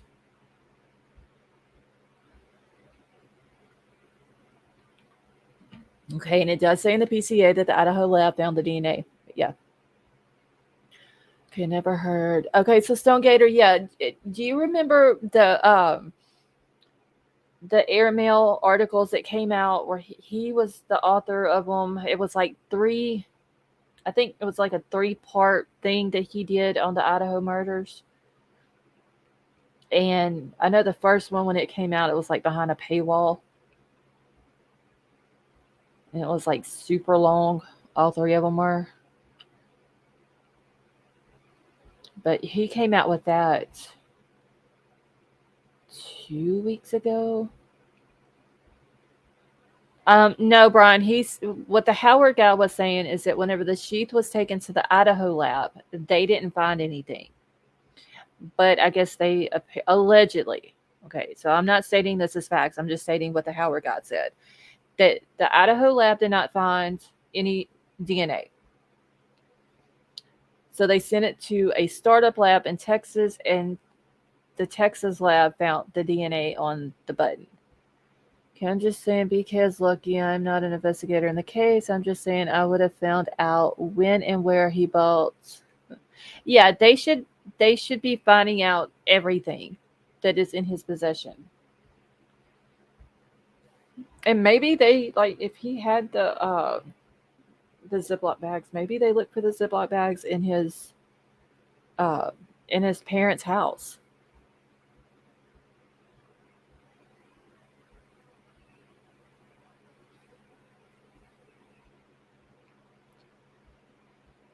And I mean, these people, when I say these people, everybody who's coming out with all this information, and they're claiming that it came from a source, they know that they can just make up any bogus story and the police cannot dispute it. They can't say anything about it. They can't say if it's true, or if it's not true, they can't say nothing because of the gag order. See, also everything, yeah, they should have went through everything in the parents' house and in his apartment. But the whole Ziploc bag thing, it's kind of weird.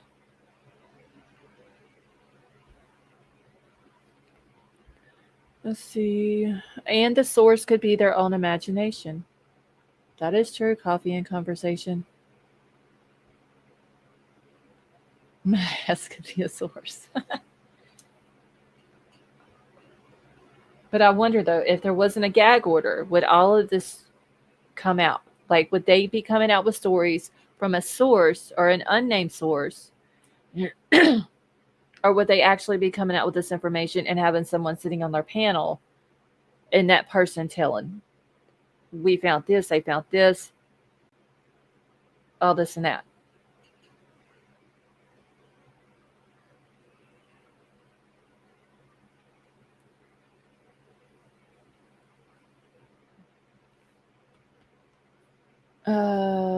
Do picture Bagefield texting herself this crap. Hey, Maisie, how are you? Mandy G, how are you? They have very strict laws in the garbage separation, or they get fines. You should look into it. Mandy, are you talking about out in Pennsylvania? Teresa, they were in his parents' house. When they went in, when they raided the parents' house, Bryan was in the kitchen, and he was taking and putting his personal trash in Ziploc bags.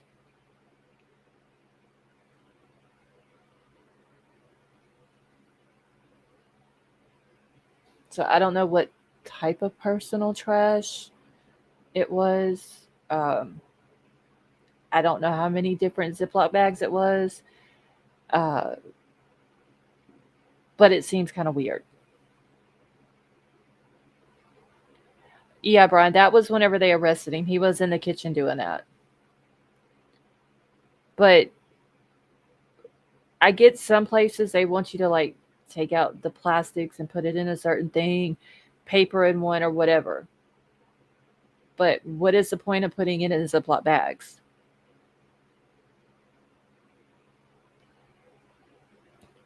Okay, but his personal trash wasn't included in the list of confiscated items. Okay, so Altered Soul, do you remember on the list they said that it was they had photographed some items but they didn't take, or they left them at the house or whatever? Some people have said that the personal garbage that was put in the Ziploc bags could have been what was um, photographed and then left at the house.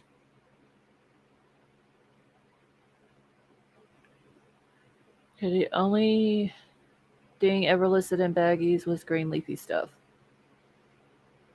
So Altered Soul, you didn't see where they talked about that he was placing personal trash in the Ziploc bags?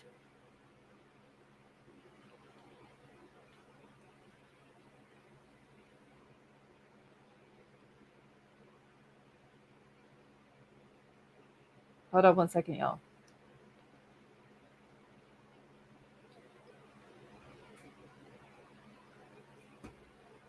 Okay. Let me see if I can find that. Let me find my court document folder real quick. Okay, now I've seen the bag. Yeah, there was a bag with some green stuff in it. I want to say that was the green stuff found in the car? I'm gonna have to go back and find the whole thing and pull it back up. Hold on just a second.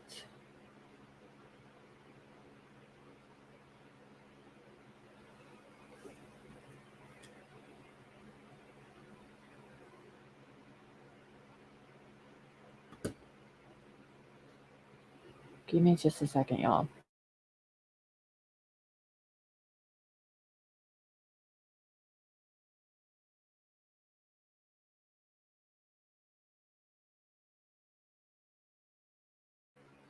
Okay.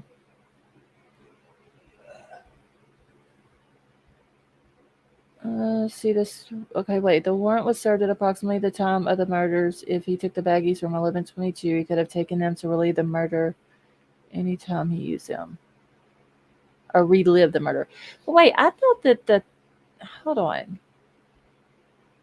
I thought it was done earlier than that.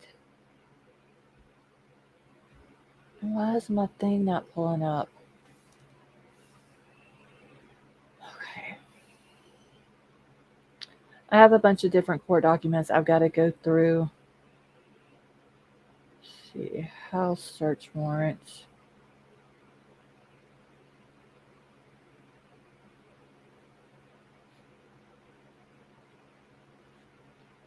All right. Let me get it pulled up here on the thing real quick.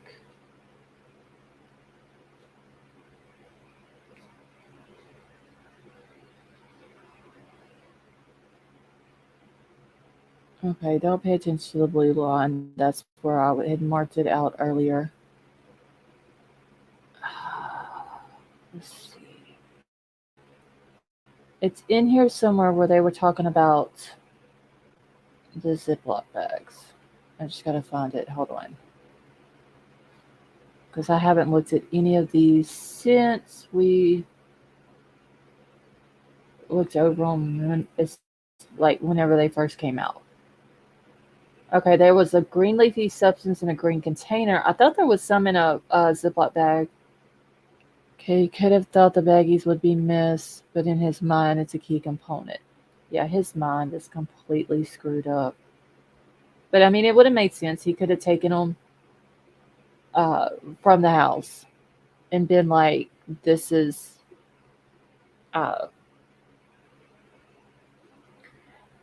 something that looks normal in everybody's house, but to him, it's a trophy, so to speak.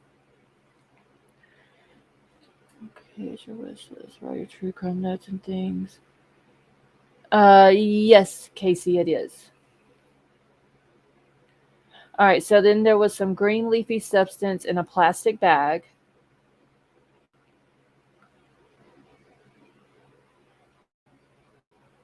I want to say that there was something about it in the car too, that they found some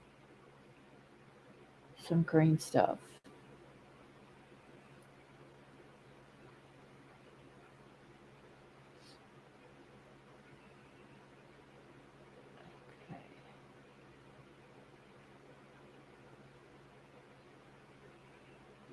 I'm gonna have to find the whole thing about the Ziploc bags. It may take me a second. That's what they were looking for. And that's what they were looking for. Is this where it talks about the Ziploc bags? Does anybody remember exactly where the thing about the Ziploc bags were at? That's for... Okay, this is a whole exhibit. That's Brett Payne's thing. We done read over that 1,000 times. Okay, maybe that's not it then. I'm going to have to find the thing where it's talking about the Ziploc bags and him putting his personal trash in it.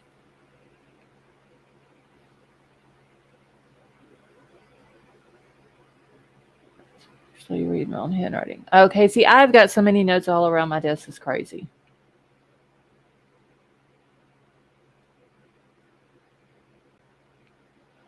See, don't get me wrong. I'm not saying he's innocent or guilty. I'm saying he's not stupid. Mandy, I think that he's got book sense. I don't know about too much common sense, though.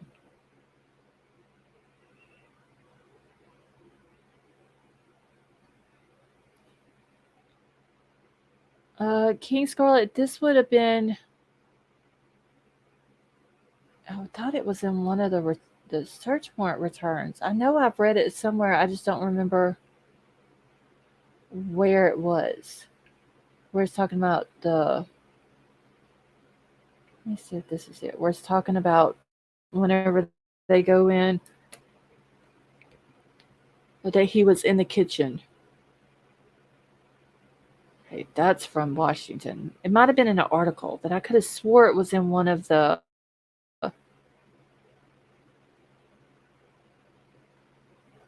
court documents or legal documents or whatever that we have. I'll have to see if I can find it tonight and have it ready for tomorrow. Because if it's in one of these folders, it's going to take me forever to find it. He's only stupid if he actually did it. And he's, yeah, I mean, Brad, and also he's stupid if he thinks that he could do it and get away with it. Okay, see, it was in an article from the DEPTA.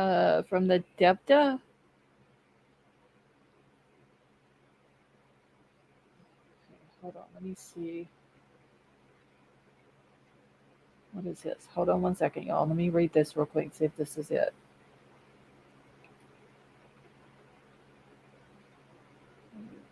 Okay, charged in CA 4 counts. All right, well, so we already know that.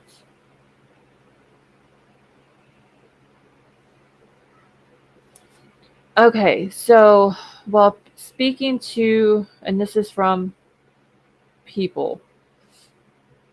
So while speaking with BRC 13, Michael Mancuso, the first assistant district attorney in Monroe County, said that when authorities entered Kohberger's parents' home at around 1:30 a.m. to arrest him, they found him in the kitchen wearing latex gloves and placing trash and Ziploc bags. So it came from the Michael dude out there, the Michael Mancuso. So the DA for Monroe County. All right, so it says Mr. Kohberger was found awake in the kitchen area, dressed in shorts and a shirt, wearing latex medical type gloves, and apparently was taking his personal trash and putting it into separate Ziploc baggies, Mancuso told BRC 13.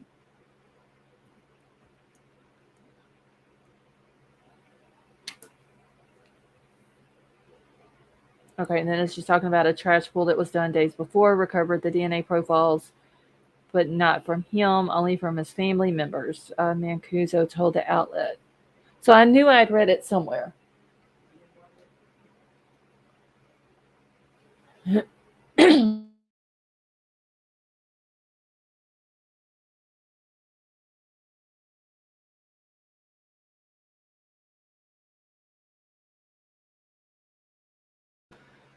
Okay.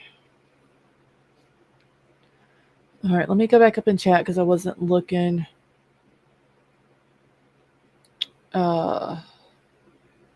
In the chat. Okay, so that was BRC 13. Let me see if I can find that article.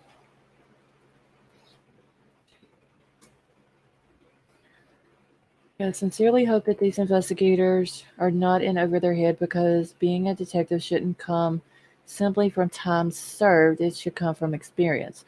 Well, do y'all remember whenever people were complaining about them, about Moscow Police Department, and the job that they were doing, and the police chief comes out and is like, we've got 90 years between all of us in law enforcement. If you think about it, for a police department, 90 years combined is not, that's not a lot of years.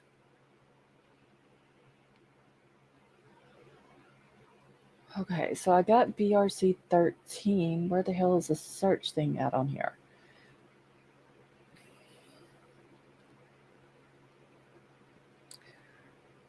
Lisa B, how are you? Hey, Kelly Dom, how are you?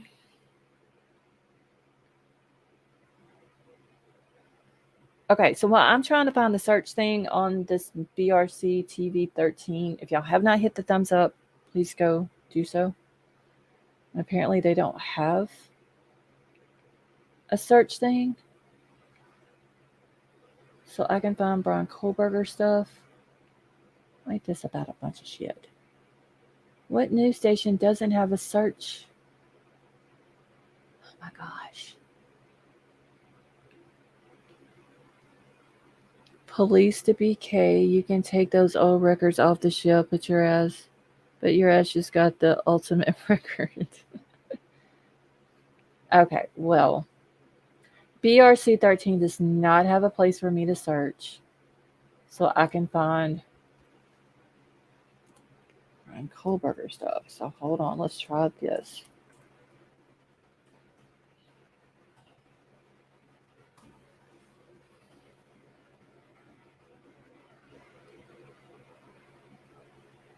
Let's see. Doing well, thank you. Kelly Dom, yes, I'm doing good, thank you.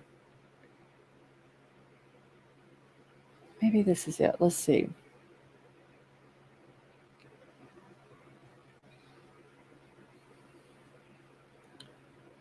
All right, I'm trying to find the one where the Mancuso guy,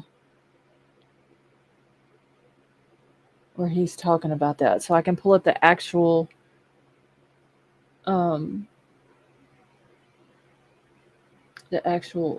article. Okay, so this is going to be it right here.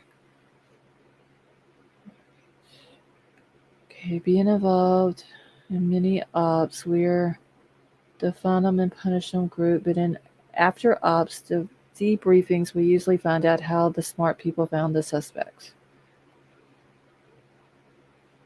Now, let's just hope, though, that they have that same type of ability.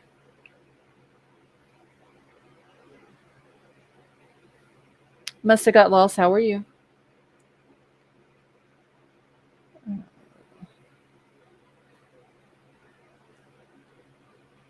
Okay, so this came out March the 3rd. And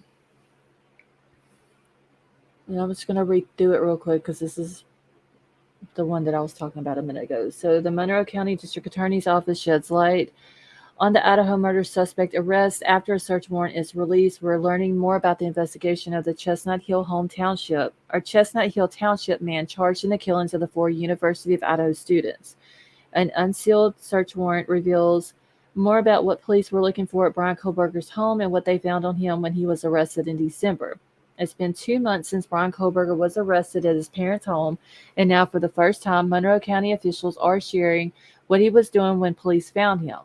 Monroe County First Assistant Michael Mancuso says that Mr. Kohberger, as with any other criminal defendant, is presumed innocent until proven guilty in a court of law, so that remains the case. But certainly for the investigation and the interest of the investigators in building the case layer by layer, that is a significant find. The search warrant confirms that Bryan Kohberger was under police surveillance for several weeks before he was arrested. And officials believe that he was in possession of other items related to the murder of the 4 University of Idaho students. Police raided his family's home within the Indian Mountain Lakes estate in Chestnut Hill Township on December the 30th, just before 1:30 in the morning. The warrant shows that he had on him at the time the silver flashlight, the 4 medical gloves, the large t-shirt, large black sweatshirt, the black and white Nike shoes, black socks, black shorts, black boxers, and 1 cheek swab. So Mancuso says that Mr. Kohberger was found awake in the kitchen area dressed in shorts and a shirt, wearing latex medical type gloves, and apparently was taking his personal trash and putting it into separate Ziploc baggies. So Mancuso tells us that discovery cleared up another part of the investigation.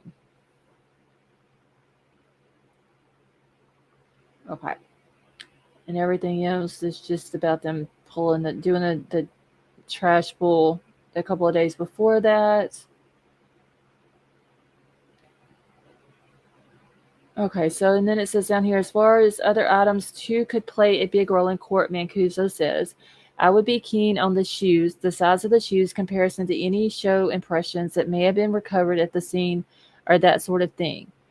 But we're told that the cheek swab is key, something that they could compare to the DNA of, I believe, the snap button for the sheath of the knife.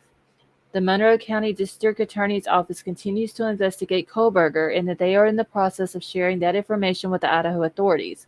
Officials tell us that the search warrants related to Kohberger's car and family home will be released tomorrow morning. So, if the district attorney is going to come out and say that what he was doing when he was arrested and all this and that, if they have no problem talking about the case, do y'all think that he would have said that the IDs was one of the, like they found one of the victim's ID? I mean, wouldn't they have, they talked about the case freely. I think that story would have broke if it were true a long time ago.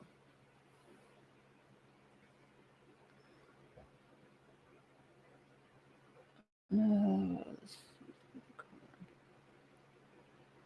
mean, because they don't seem to have a problem, and this isn't just someone in the area, just a random person that's talking about it. It's the actual first assistant DA of the county. Do they fall into the gag? I don't think so, Sammy, because they have talked about it. This came out March the 3rd. So, I mean, the gag order, I believe, was already in place at that time. So they don't have a problem talking about it. I think it would have, like, that story would have broke a long time ago if that was the case.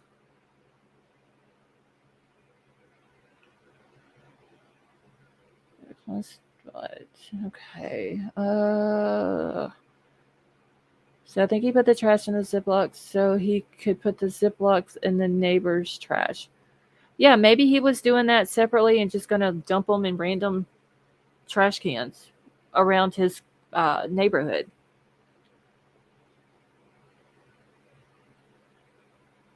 Judy says no because I didn't do a good discrepancy inventory. Hot Mess Summer, how are you?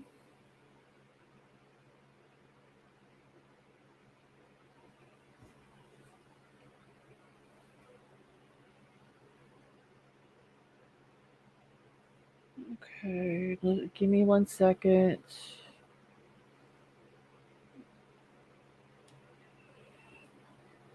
And another thing that I'm curious about, why is it that just News Nation is coming out with all of these stories and nobody else?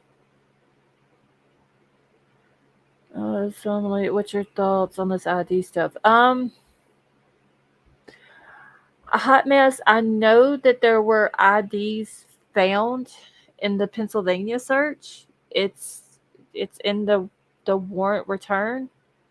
What they found and what they took. There was no IDs or anything like that in the Washington search. But honestly, I don't know. I don't think it was one of the victims' IDs. I just think that if all of a sudden that is just now coming out, 4 months into it, almost 5 months. April the 13th will be 5 months. That's 6 days from now. And then all of a sudden, this comes out. Vapor, thank you so much for gifting the membership. Why didn't that come out? Whoever the source is that's leaking this, why didn't it come out way back when? It's literally News Nation, when things start quieting down about Kohberger, and they're needing clicks and views, they make up some big elaborate story out of something that they can find in some of these court documents that has to do with Bryan. And they know that it gets it pumping back up. People go to watching their videos. People go to running with stuff because they believe it. And it'll be going like that until it quietens down again. And then they'll do it again. I think that if it was one of the victims' IDs, that would have came out a long time ago. These sources that they claim that they have, if any of this is true, it has to be someone leaking information that is law enforcement, that is on the with the prosecution or with the defense, because they are actually the only people that know anything about any of the evidence. So it has to be some of those, if this is true. And like somebody said in the chat earlier, they could be releasing information to taint the jury pool.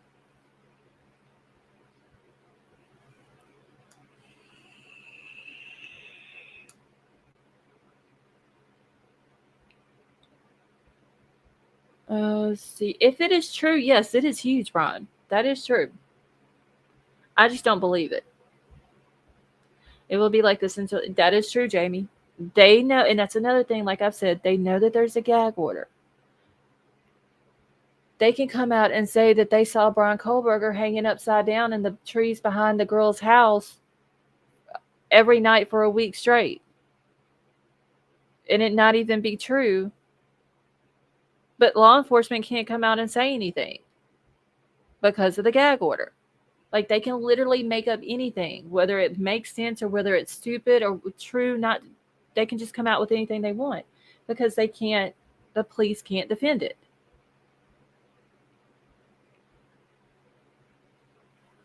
And it's only News Nation that's coming out with this. And I've noticed News Nation will come out with something, and then some of these other little shitty outlet people will run with News Nation stories.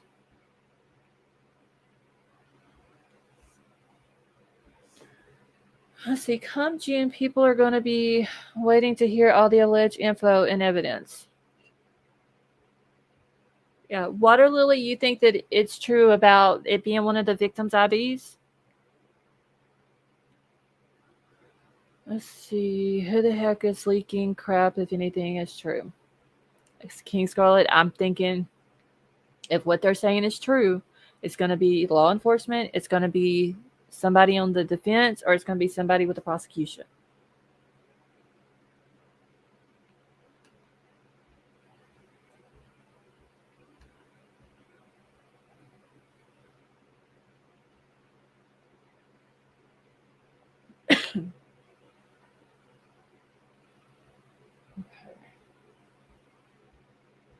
Hold on, I'm trying to get back into my chat because it's not pulling up all the messages. Let's see. I am drinking H2O. What is the H2O? What is that, King Scarlet? I've never heard of that. Christy, how are you? I feel like News Nation is always the first to know, in my opinion. Yeah, because they're always coming out with a source. I hope it's true, but I don't believe it is. I mean, if it's true and it is one of the victims' IDs, that is huge. He would have a lot of explaining to do of why he had a victim's ID who is now deceased, where there was a knife sheath found with his DNA on it. Hey, Riddler, how are you? Y'all, I knew what H2O was. I was being sarcastic.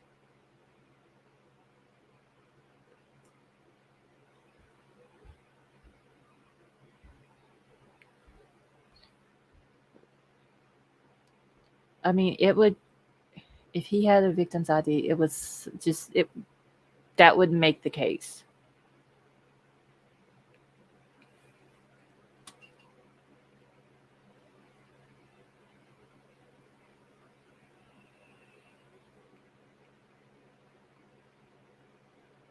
Hold on one second, y'all.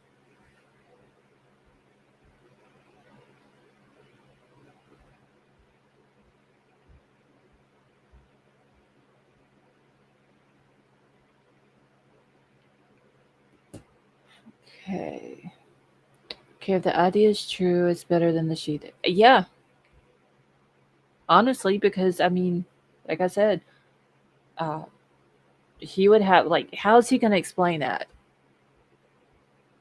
You have an ID of a person who has been brutally murdered in a house with with 3 other people, and in that house, a sheet with your DNA was found. Like, how would he explain that?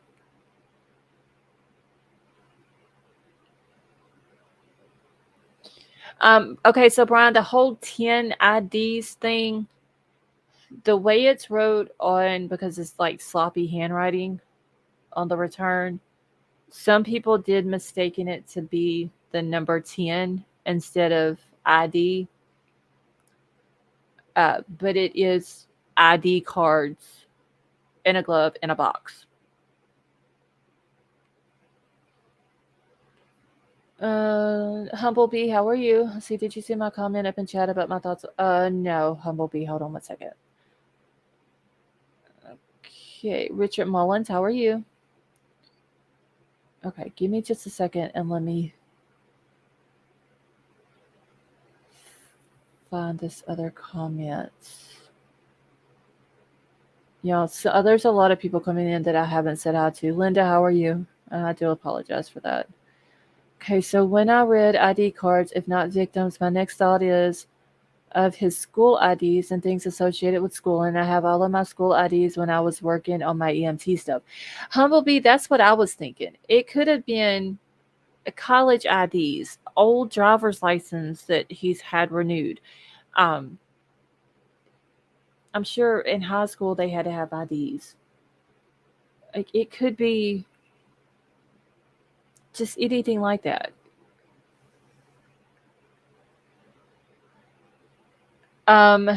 Jamie, it says ID cards with an S found in a glove. It says ID cards in a glove in a box.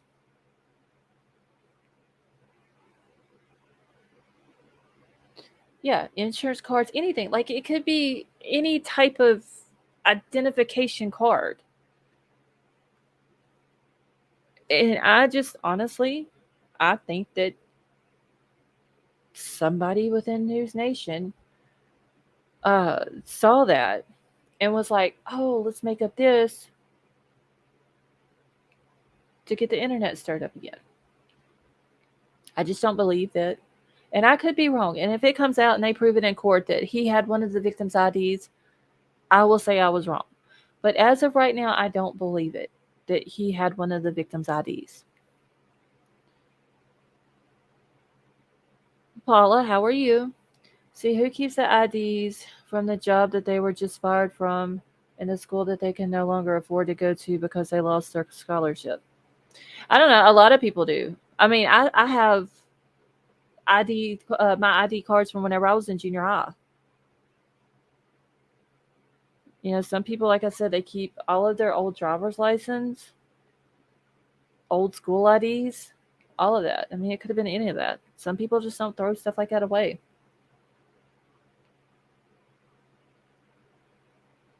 Speculation, but imagine if the ID is from another potential victim.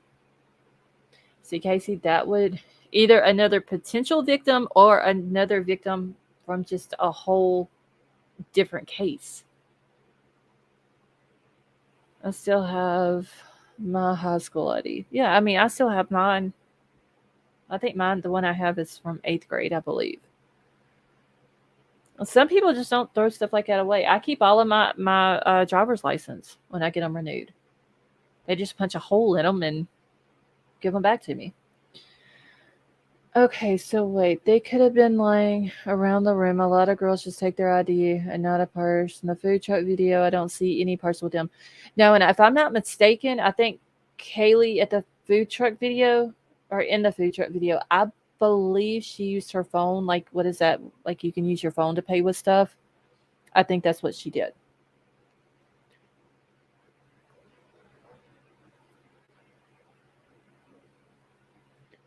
See, like someone else said in chat, Tom didn't allow for collecting IDs. Yeah, now Hum will be the only way I think if he did take one of their IDs, and this is true, that I believe the only way he would have been able to do that with a little bit the least little bit of time that he had was if the ID was just sitting on a table or something like that in the room, and he seen it, grabbed it, and took off with it.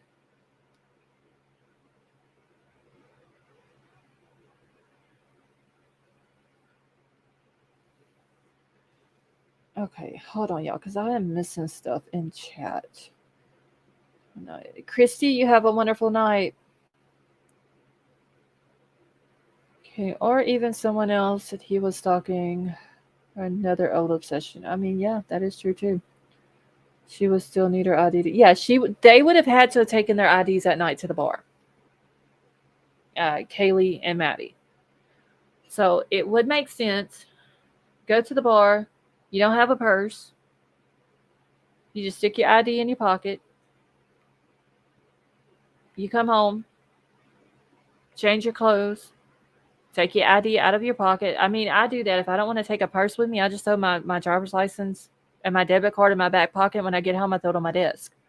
I mean, she very well could have done that, one of the girls.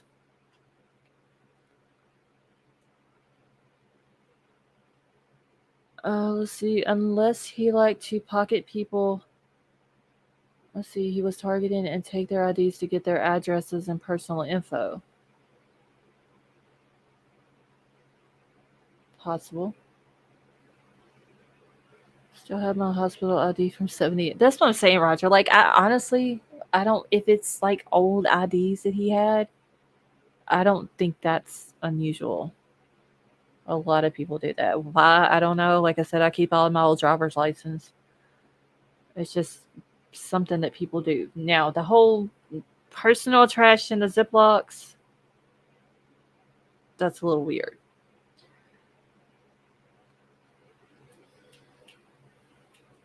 Hold on just a second, y'all.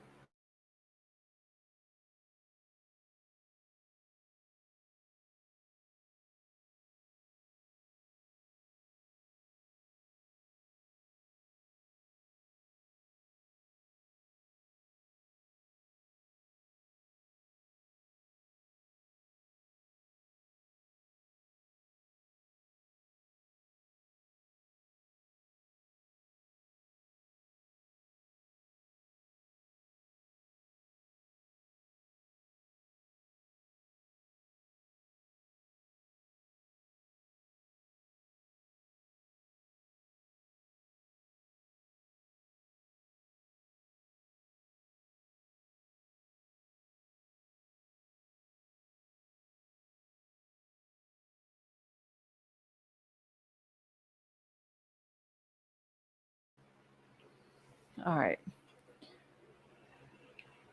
Let's see. Must not have been too dark in the rooms to perform evil and locate ID. I wonder how dark it was in Maddie's room.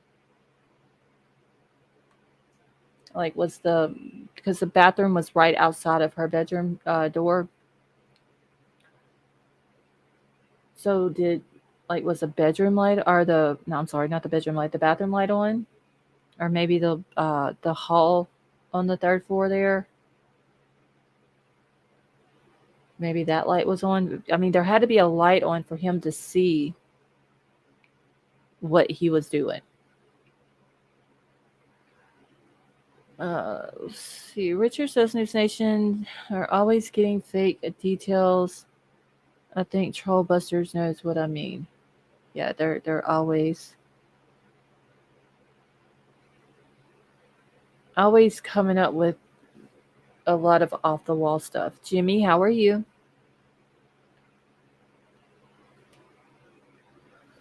Okay, y'all.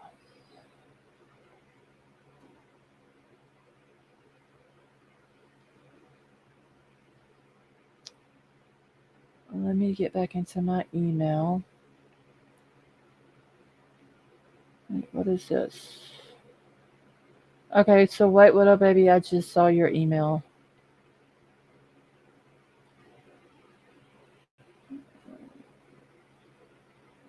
Bryan, what is a shock to me? Hold on.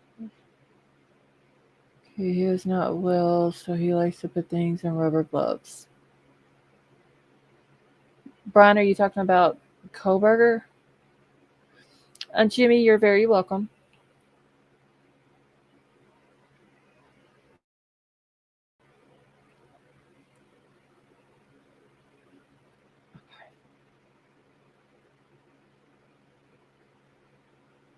Give me just a second. Trying to find one other thing. Hold on.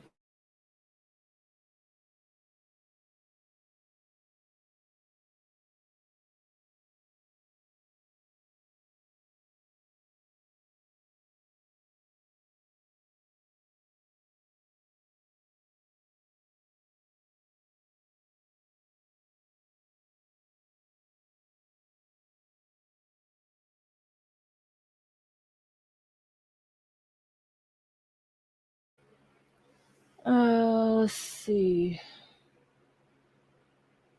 Crime crazy.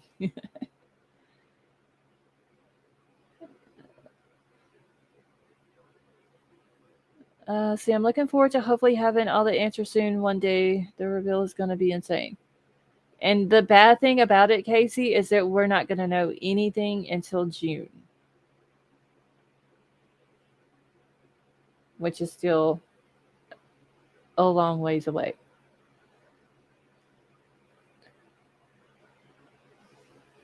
Okay, why would you put your ID in latex gloves?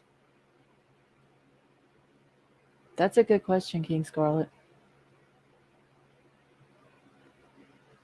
I don't know. Did y'all notice in the return how many gloves he had? Like how many different gloves were mentioned that were taken?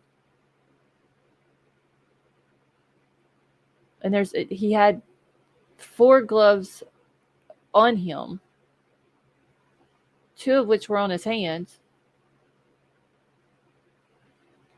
So, like, this dude, he must have had an obsession with gloves or something.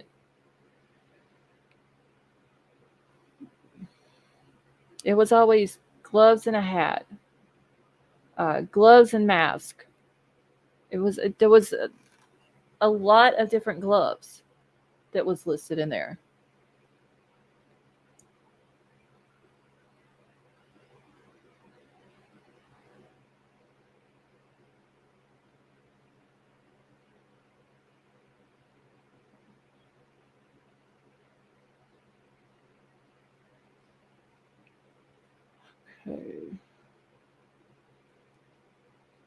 Okay, so Crime Crazy, you did say you would be around on our Saturday nights, right?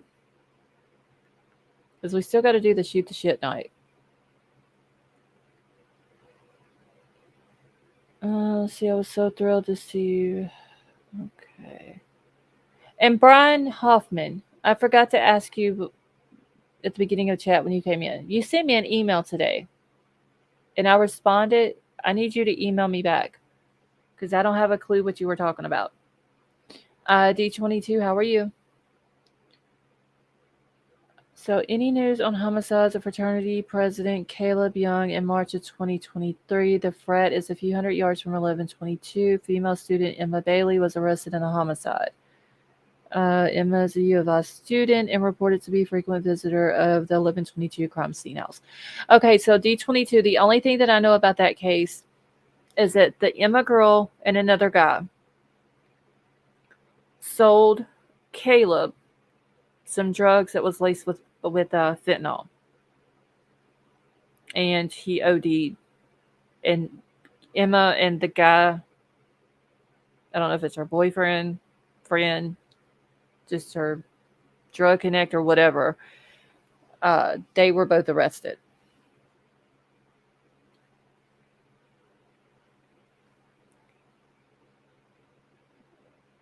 Let's see, it could be a gym membership card and a boxing glove. And yeah, so P-Fox, that is true because they didn't specify what type of glove it was either.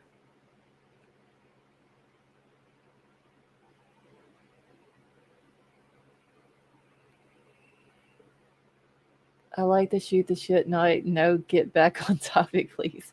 We've got to do it one night, but we'll have to do it because I was going to do it before, but Big Al wasn't feeling good. And he was wanting to be up on panel with Crime Crazy when we did it. So I was waiting for him to get better. So now he's back home. So we'll have to do it one Saturday night when Crime Crazy can join us.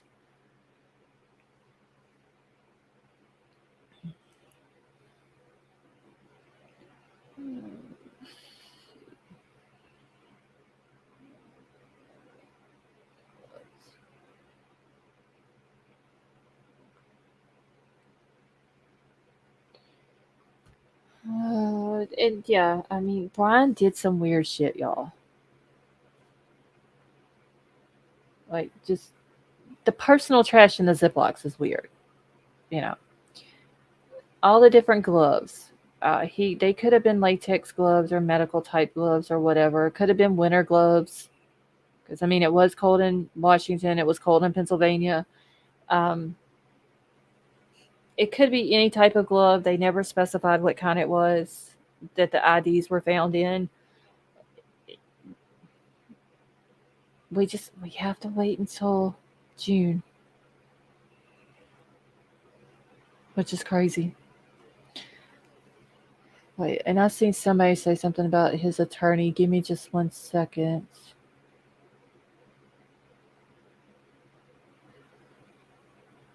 Okay, I just seen a comment where somebody said something about his attorney something.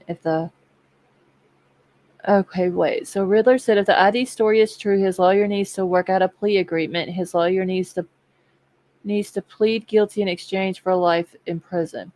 Riddler, honestly, I could be wrong on this too, but I don't think he's going to take a plea deal.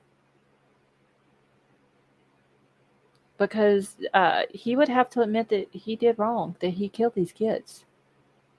I think he's too egotistical for that.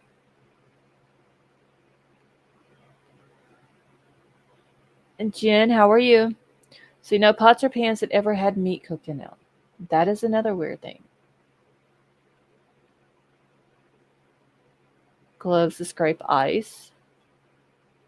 Who knows? He could have had a dirty ass car, and the IDs were in his car from just school and all this and that, and he was cleaning out his car and threw the IDs in a glove.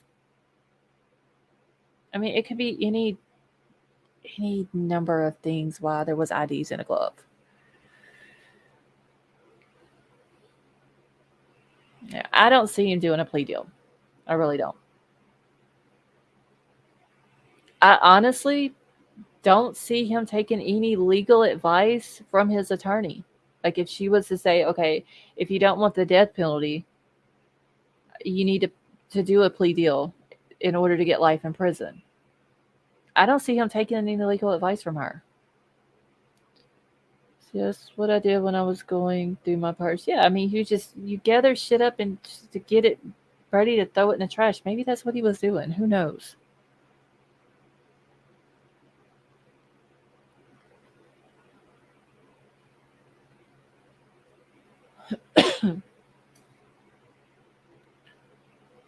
I'm sure in his mind, in his sick, disgusting, twisted mind, he has a logical explanation of the personal trash and the Ziplocs and the IDs and the glove and a box. So maybe in Idaho, the prosecutor does not have to offer or agree to a plea deal. How many think, okay, so put a 1 in the chat if y'all think that the prosecutor is going to offer Bryan a plea deal.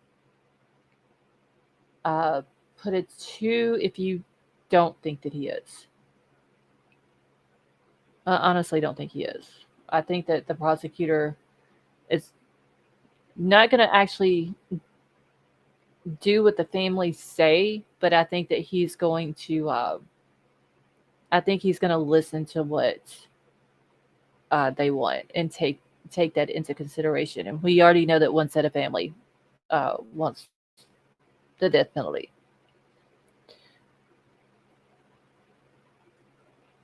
Okay, so everybody's saying 2, so y'all don't think that he's going to offer him 1. I just don't think he's... I mean, even if he did, I don't think Bryan would take it. I don't either, Otto Flower Lover. I just think he's too... the ego and the narcissism and all that, I just don't think he would do it. Okay, 1 he'll offer, but BK won't take. You think, Emerald Queen? Yeah, I don't know. Unless there's something that they need him to tell them. But even then, whatever it is that they may need Bryan to tell them, and if he told them they would give him life, I still don't think he would tell them anything that they wanted to know. Okay, if Little Liar came to the prosecution with a plea deal to show them she believes she can't win this. So you're saying, Vapor, if she come up with some type of plea deal. But see, Bryan would have to agree to it, though. I just don't think he's going to. And like I said, I just don't see him taking... Because we've all heard the multiple stories of how he is towards women. I just don't think he's going to listen to her.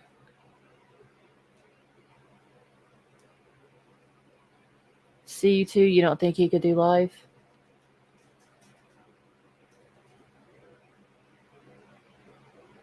Oh, Jamie, he said that he was eager to be exonerated.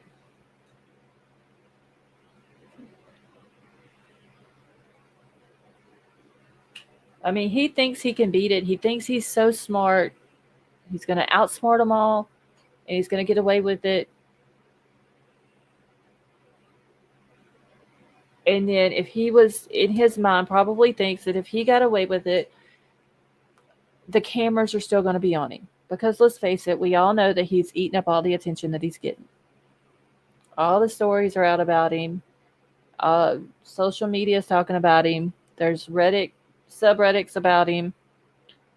There's Facebook groups about him. He's eating all this up.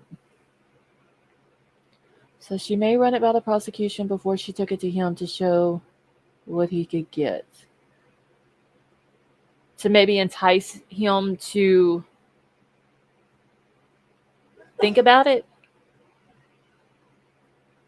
I mean, she could do that. I just don't. I think he's too egotistical to do it, though. But I get what you're saying, though. For her doing her job, she's looking out for the best interest of her client.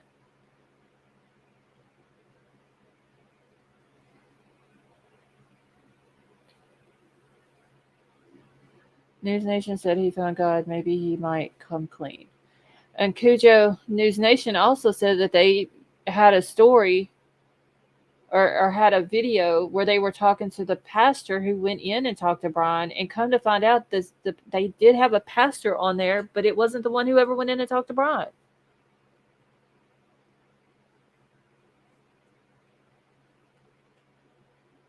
What'd you just think of, King Scarlet?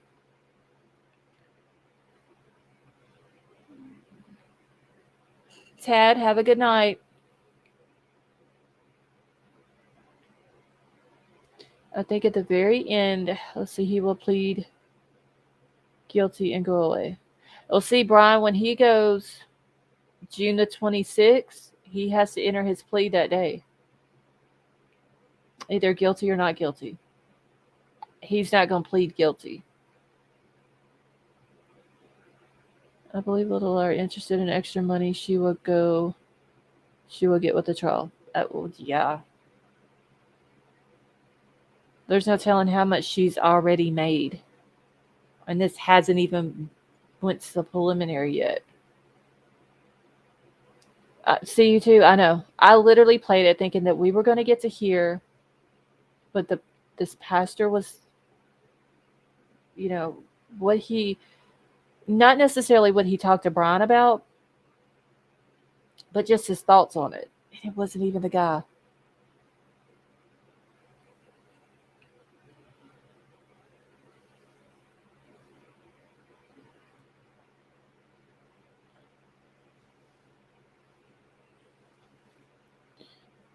Yeah, that was a classic clickbait right there.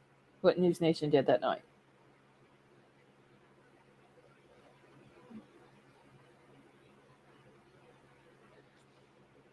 And I mean, if it's law enforcement that's leaking this to News Nation, and it ends up being true, that's just going to help Bryan. It's not going to help the prosecution.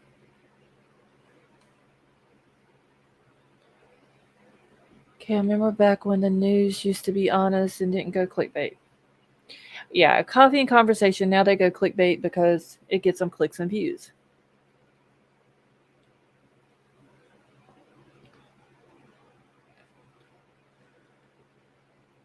Okay, he can take a deal at any point regardless of how he pleads. Yeah, that is true. But Bryan had said something about pleading guilty or something like that. I forgot exactly what his comment was. But I'm pretty sure June the 26th, he's going to plead not guilty. And I'm going to say, because the prosecution has 30 days from the day that Bryan enters a plea to let Bryan and his attorney know if they're going for the death penalty. If he enters a plea on June the 26th, I'm saying by June the 27th, they're going to let him know that they're going after the death penalty. Even though they took that whole week out for the preliminary, I think they're going to let them know by the next day, or file the papers by the next day anyway.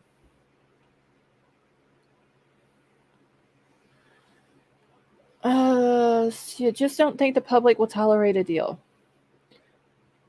No, the public would be upset, Brian. I mean, I would be upset if they offered him a plea deal. But I mean, they could care less what the public thinks. Honestly, I think that the prosecutor will listen to what the family has to say about it and take it into consideration. But at the end, it's kind of their decision. They could care less what anybody else thinks. See, he may not like the way he is being portrayed during the trial and change his mind. What, on taking a plea deal?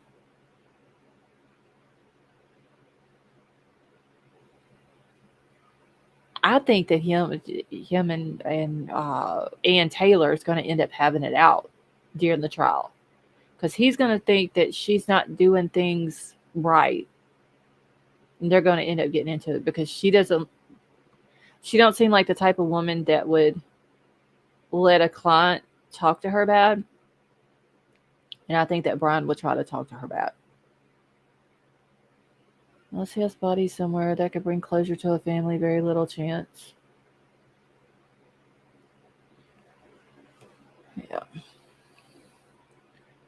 Because, I mean, Bryan don't care. He don't care what he did to these kids. He don't care how their families feel. Hey, Pippi Longstockings, how are you? He don't care how the families feel. He don't care how his family feels. All Bryan cares about is Bryan, and that's it.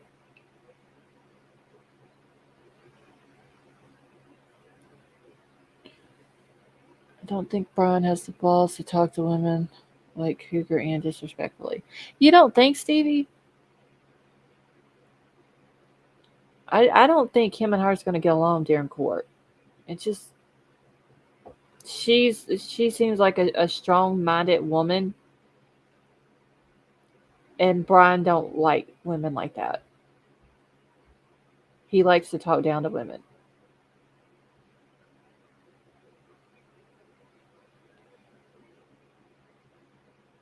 That's what I'm saying, Casey. Can you imagine how Bryan must be so infuriated by a woman telling him how to act and what to say and how to do things? Exactly. He don't like it because she's above him, and he doesn't like that. That's what I'm saying, Crime Crate. Like, they're not, I don't see them getting along. He's going to try to tell her what to do, or she's not doing this right, or she should do it this way, or she should do this or that. And she's going to be like, I know I'm not doing it that way. I don't suggest doing it that way. As your attorney, I suggest this, and he's not going to agree with it because of the simple fact that she's a female, and he's not going to like that.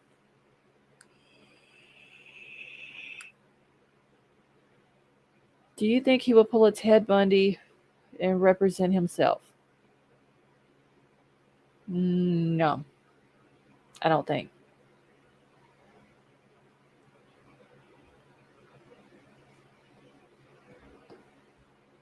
Because I think if he was going to try to represent himself, I think he would have done that when he first got arrested. See, by the second week of court, he will be telling her that her perfume stinks and she should move to the other end of the table.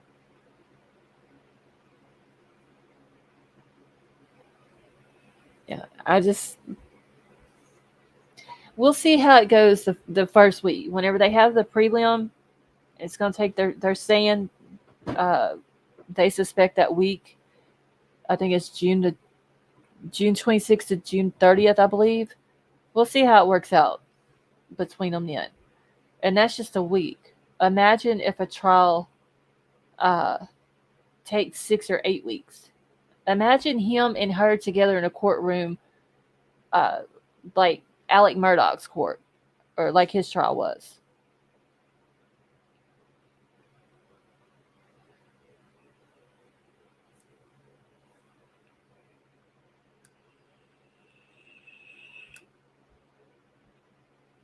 See, I think he'd butt heads with a male lawyer before. You think, Altered Soul? I don't think he would like the male attorney either. I think his biggest issue is that he's not going to be able to control them. That's going to be the biggest issue.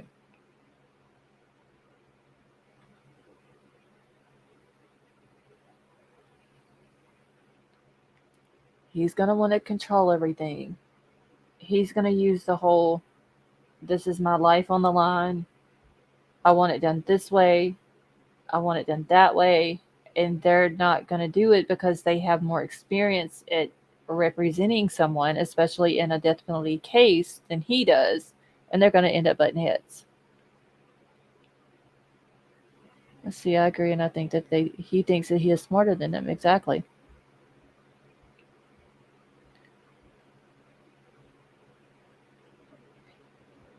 Stevie, you think he's scared of women? Think he needs the right opportunity to disrespect women where he feels power because deep down he feels beneath them. She is in a position of power. And I don't think he's going to like that. It's the whole control thing.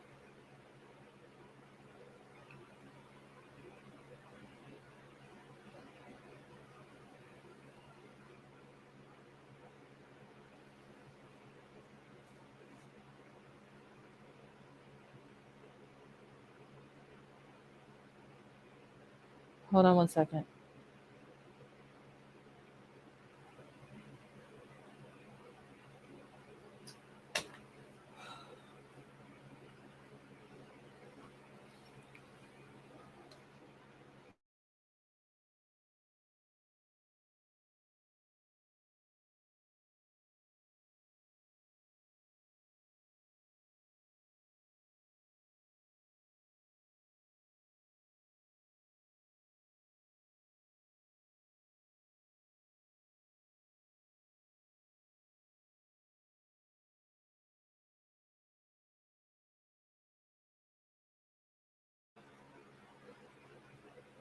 Okay.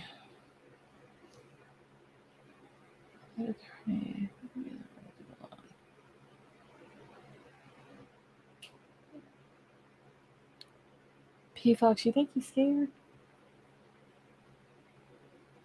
I don't know. I mean, if he's scared, I don't know if I don't think he shows it. I don't think he's showing the scared part of it yet anyway, because he thinks he's going to get off. Okay, what people speculate and said before trial is about 2% true. I don't put a lot of stock in the reports from students. Oh, wow, Ava. That is crazy that you live with one.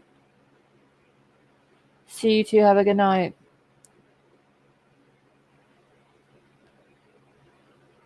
See if it really is going to go to trial. I think the male lawyer will take lead.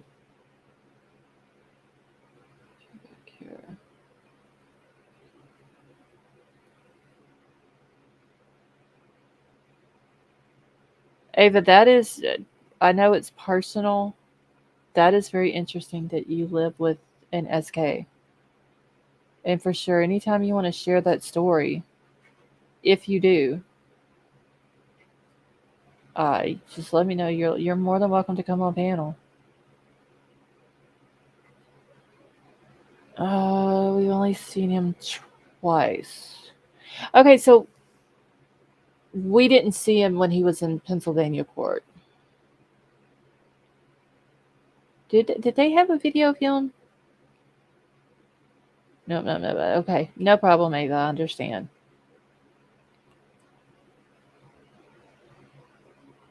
Let's see, I don't see no lawyer taking the lead at all. I think this is Ann Taylor's show. Yeah, I think Ann Taylor's going to try to run it all, which I think is where it's going to come in, the whole control issue with Bryan. Did they ever announce who the second chair attorney was? I know that oh God, what is his name? Jay Logston, I believe is his last name. I don't know if he's second chair and if he's death penalty qualified, but I believe he was just the litigation part of it.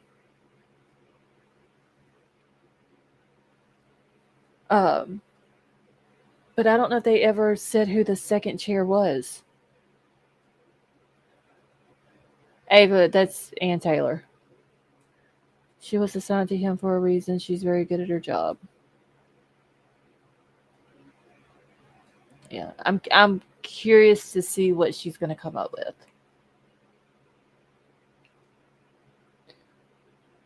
See, yes, I did. It's one of the dogs. Okay, thank you, Alter Soul. I would have to go back through and try to find it. I remember when they appointed the attorney, I never saw a name.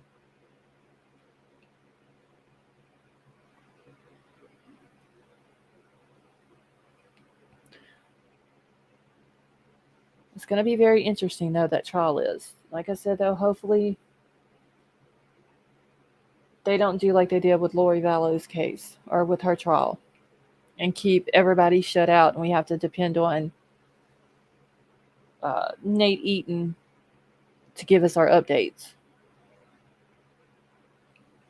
Let's see. But the facts are she lost the case that everyone is clapping about. Bryan, are you talking about the one where she proved that the cop was lying? Hey, Jana, how are you?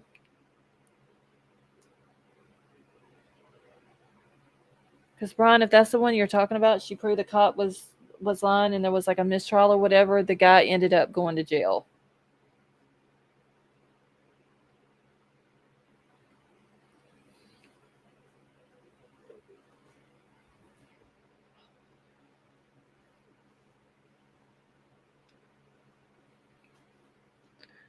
Oh my God, I can't get my chair situated. Yeah, Bryan, yeah, she lost. I mean, she proved something, but I mean, that was as far as it went. Okay, I think my personal opinion is that if, and that's a big if, I take it, King Scarlet, there is some type of cover up and Taylor is part of it allegedly.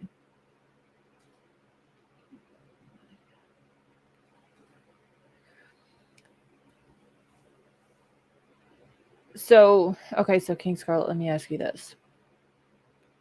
So, with the cover up, you think she would be working with like Ellie and all that? Is that what you're saying? What's the Vallow trial? Let's see. We will be able to listen to it through East Idaho News, even though it will be a couple of days later. Yeah, that is true, Jamie. The only thing is, like, nobody can stream it except for East Idaho News. But I usually just keep up with Nate's tweets and stuff like that.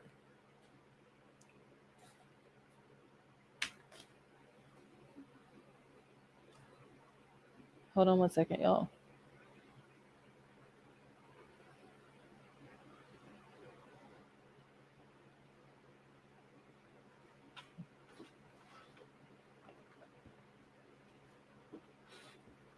Hold on. I need to mute for just 1 second.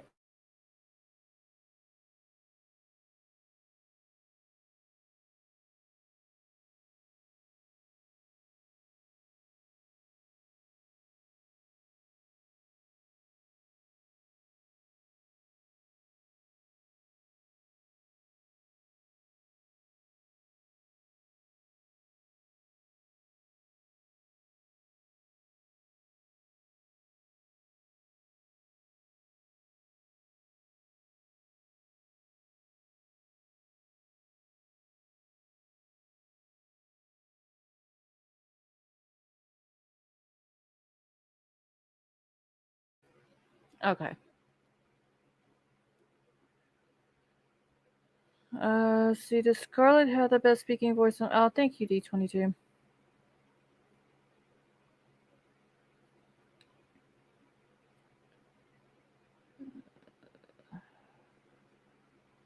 All right, let me catch back up here real quick. And then I'm going to jump over to something else. Let me check my emails real quick. Because there is something else that I wanted to bring up to y'all.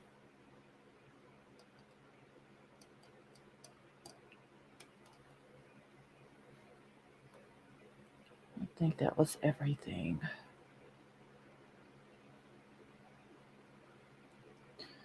Okay.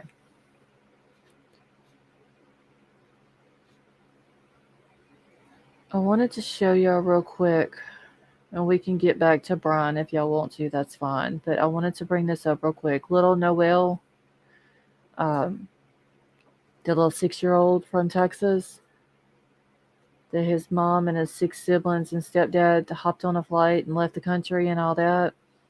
I thank you, Truth Seeker. Bryan, I love y'all too. They have now changed his case from an endangered missing person case to a death investigation.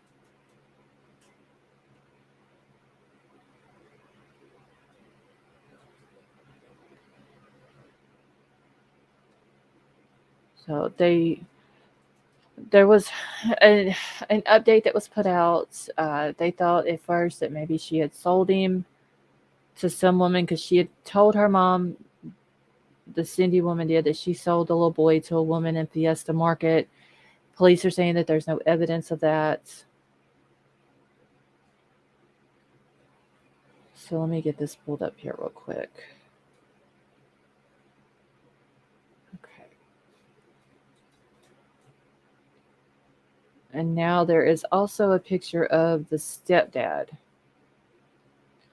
Yeah, Roger, they flew into Turkey, and then from Turkey they went to India. And they're saying that they are wanting her extradited from India. So hopefully they are over there trying to find out where this family is to get her and the stepdad. And there's felony warrants on both the stepmom and the mom and the stepdad. So let me get this pulled up here.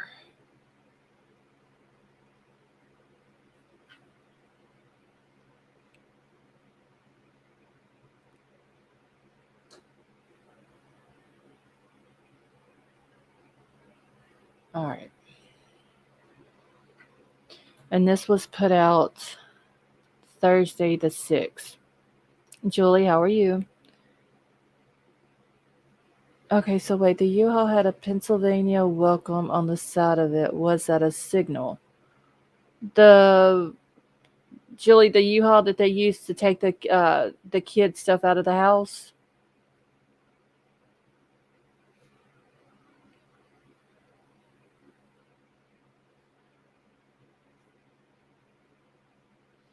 Altered Soul, no, they had to get, I guess, a connecting flight from there to India.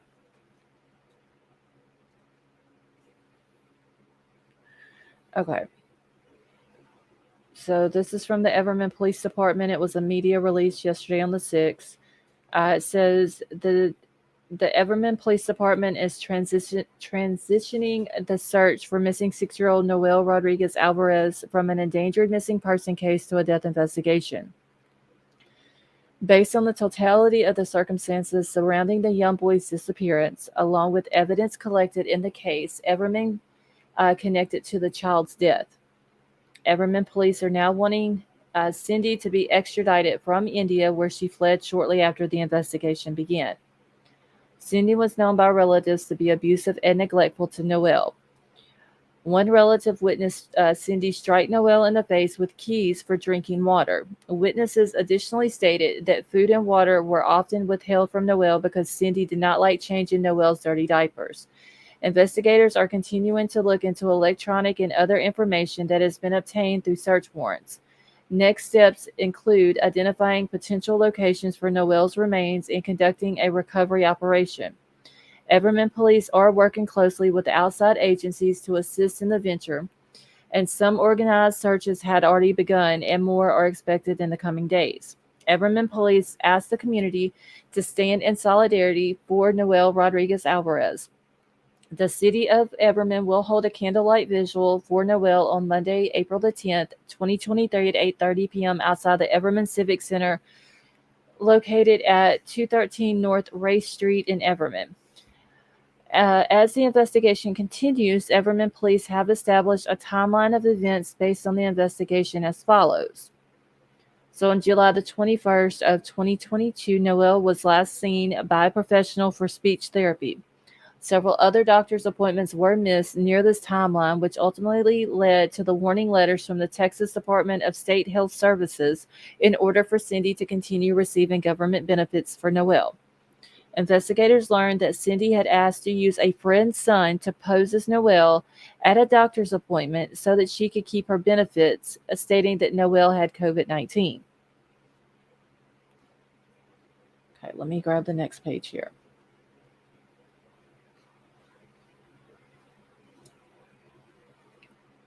Investigators had confirmed that Noel was alive in early October 2022 when Cindy gave birth to the twins. Noel was seen again in mid-October after they left the hospital. He was described at the time as appearing unhealthy and malnourished. Witnesses tell Everman police that leading up to the birth of the twins in October, Cindy made several statements about Noel referring to him as evil, possessed, and having a demon in him. Kind of sounds like Lori Vallow. Witnesses say that Cindy believed that Noel was going to harm the newborn twins. So on November the 1st, 2022, Cindy obtained passport photographs for all the children living with her except for Noel. On November the 2nd, 2022, Cindy applied for passports for the 6 children, leaving Noel out of the applications. Witness interviews suggest that Cindy began trying to explain the disappearance of Noel in early November. She told various stories to people, including claims that Noel was with his biological father in Mexico, with the aunt in Mexico, and that she sold him to another woman in the Fiesta Market parking lot.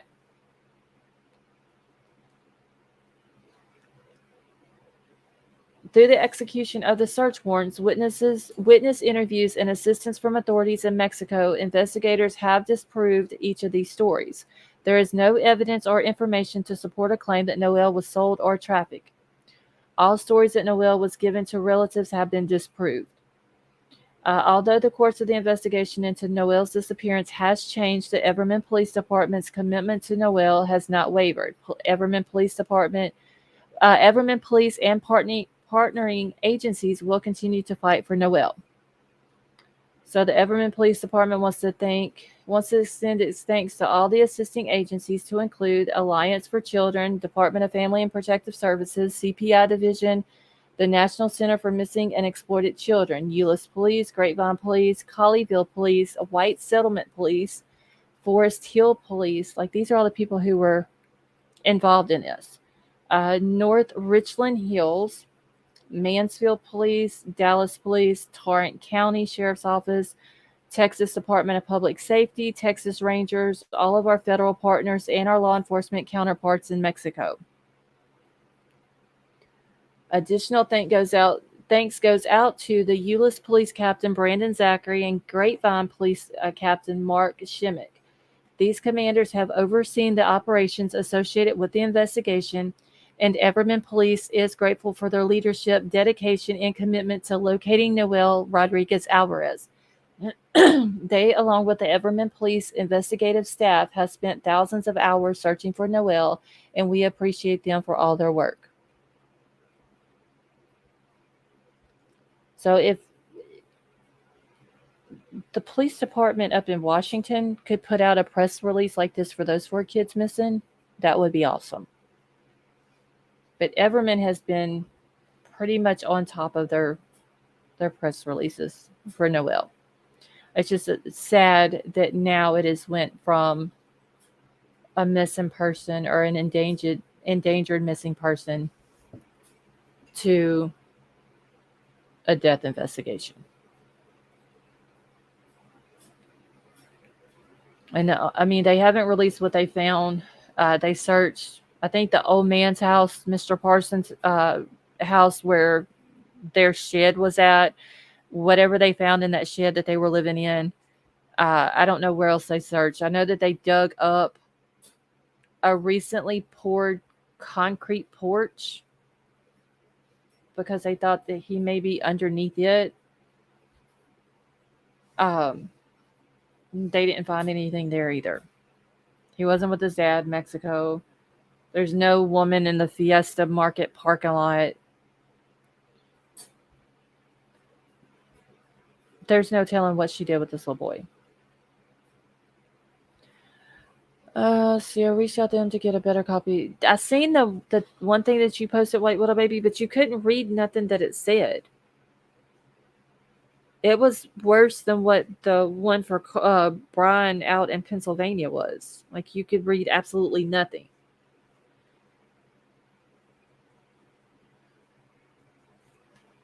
And Jamie, it is. It's heartbreaking. He hasn't been seen since November. Her brother told police that he witnessed her hitting him in the face with keys that was on the end of a lanyard because he drank water.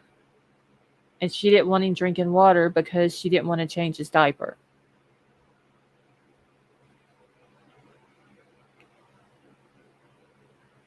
Kevin tried to mess with it to clear it up. Yeah, I saw it. You can't read anything on it. It's got sloppy handwriting too, but it's how the picture was taken too. I think has a lot to do with it. The way I don't know if it's light on it or what. So hopefully they'll find her. Like I said, there is an arrest warrant for her and the stepdad. Hopefully they find him. I'm sure they know what part of India that he's from. And they found him and bring him back. And hopefully the other 6 kids that's with them are okay.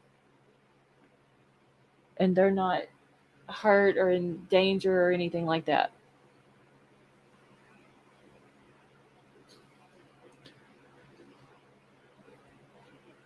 All right, 1 second here.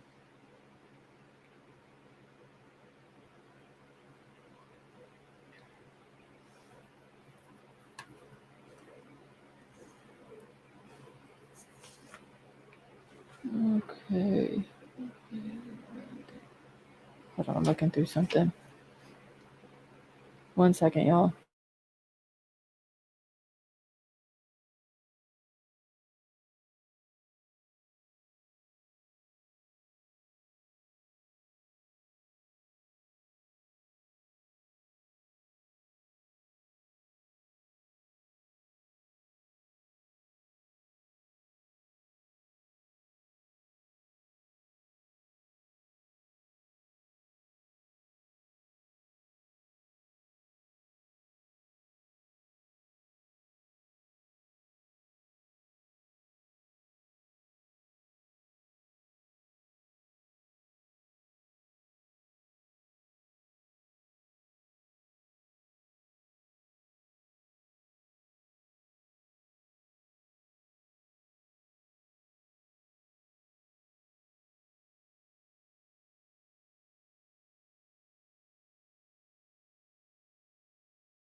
All right.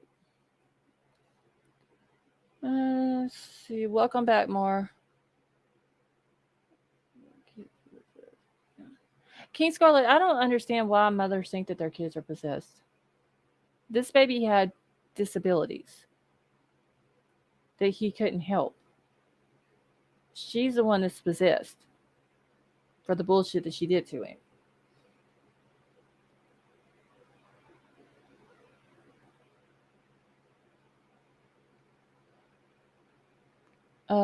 Did you say? Oh, yes, Marissa. Hold on 1 second.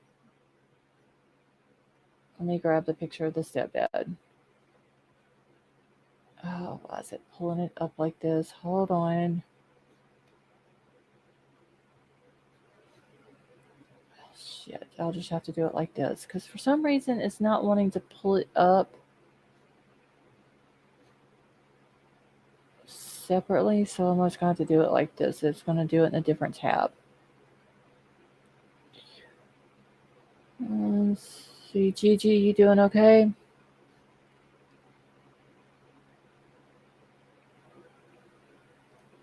So this is the stepdad.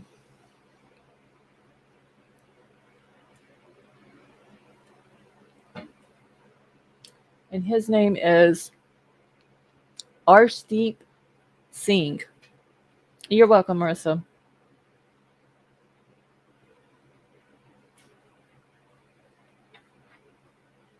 And the only kids that he has with Cindy is the twins. All the rest of the kids are by someone else. See, his disabilities possibly came from how she acted while pregnant with him. Possibly, because it was said that he was born a couple of months premature. Emerald Queen, that is true. He has no just soulless eyes. You're welcome, Gigi. All right, Brian, you have a good night. I mean, you can just see the meanness in him just like you can with her. There's nothing there. No care. Like, they didn't want to deal with little Noel's disabilities. They probably looked at him as a burden,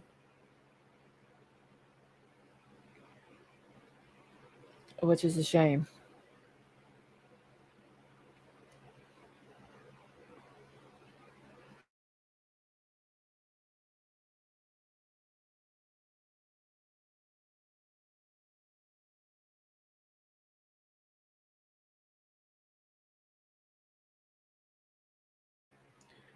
All right, let's see. They just wanted the money. Yeah, that's all they were using him for, Jamie. Was just the money that the monthly government benefits.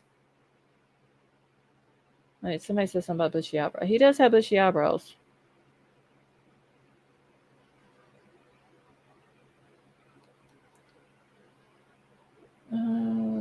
See, I'm like scroll, like saying hello and goodbye. Well, Brian, hopefully you'll be able to get some sleep tonight.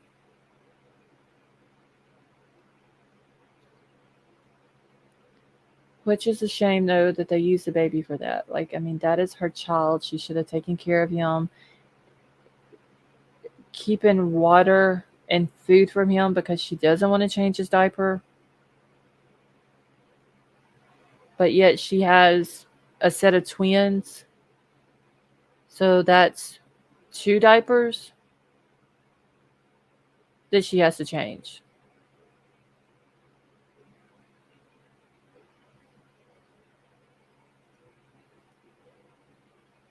All right. Let me get back into my email. For those of you wondering what a unibrow is,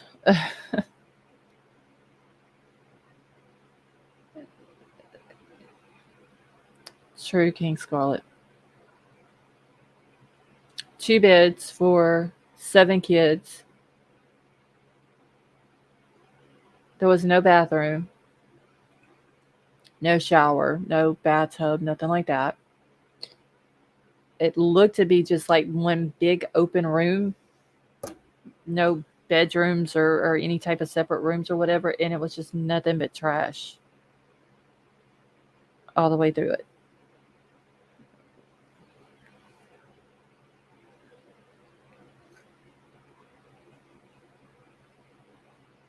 Mara, they don't have school? Or are they out for spring break? Okay. So I'm going to jump over to Lori for a few minutes. I just wanted to let y'all know about Noel because that came out, I don't know, a couple hours before I went live. I know we had talked about it when it first hit the news and everybody was interested in it. So y'all keep Noel in your prayers and his family who actually cared about him. But at the same time, I have to wonder if the family really cared about him, then why didn't they do something to get him away from her?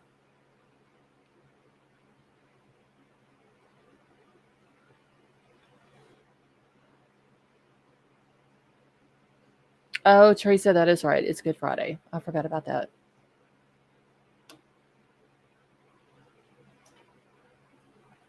Okay, give me 1 second so I can see.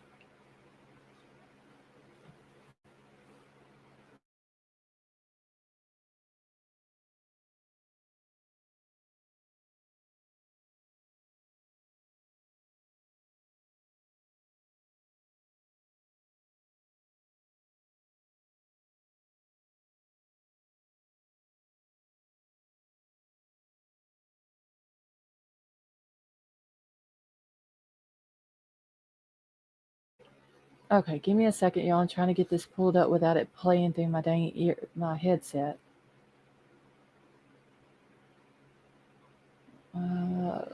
Okay.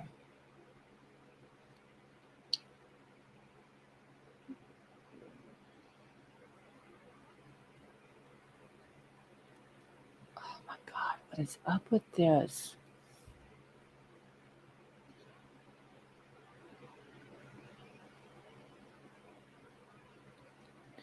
Okay.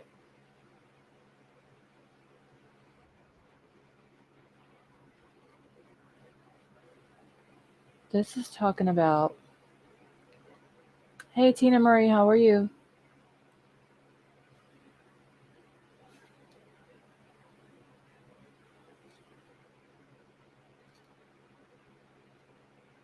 Riddler, thank you so much for becoming a member and welcome to the family.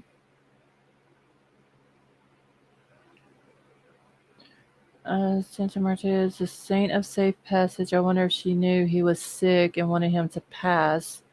It is also known to be one of the speediest saints. Yeah, honestly, Ava, I don't really know anything about it other than what that was in that article the other day. Because there was a shrine, I guess you would call it, in that shed that they were living in.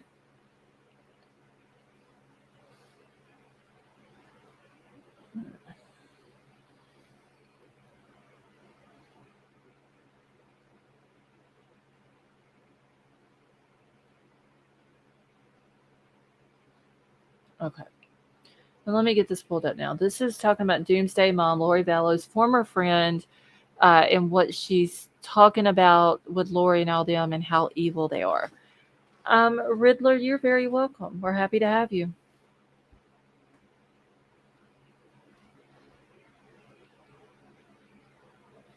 I can get the dang thing pulled up here. Obviously, y'all, my internet is still acting up from all this rain and storms we've been having. The Breaking Bad skeleton? It's something. Okay, so I don't know exactly what it is, Stevie. I'm not into all that, but it's a skeleton with it's holding a globe in one hand, and I forgot what they're called. Looks like the Grim Reaper, what the Grim Reaper holds. There was a certain thing it called it in that article. I forgot what it is though.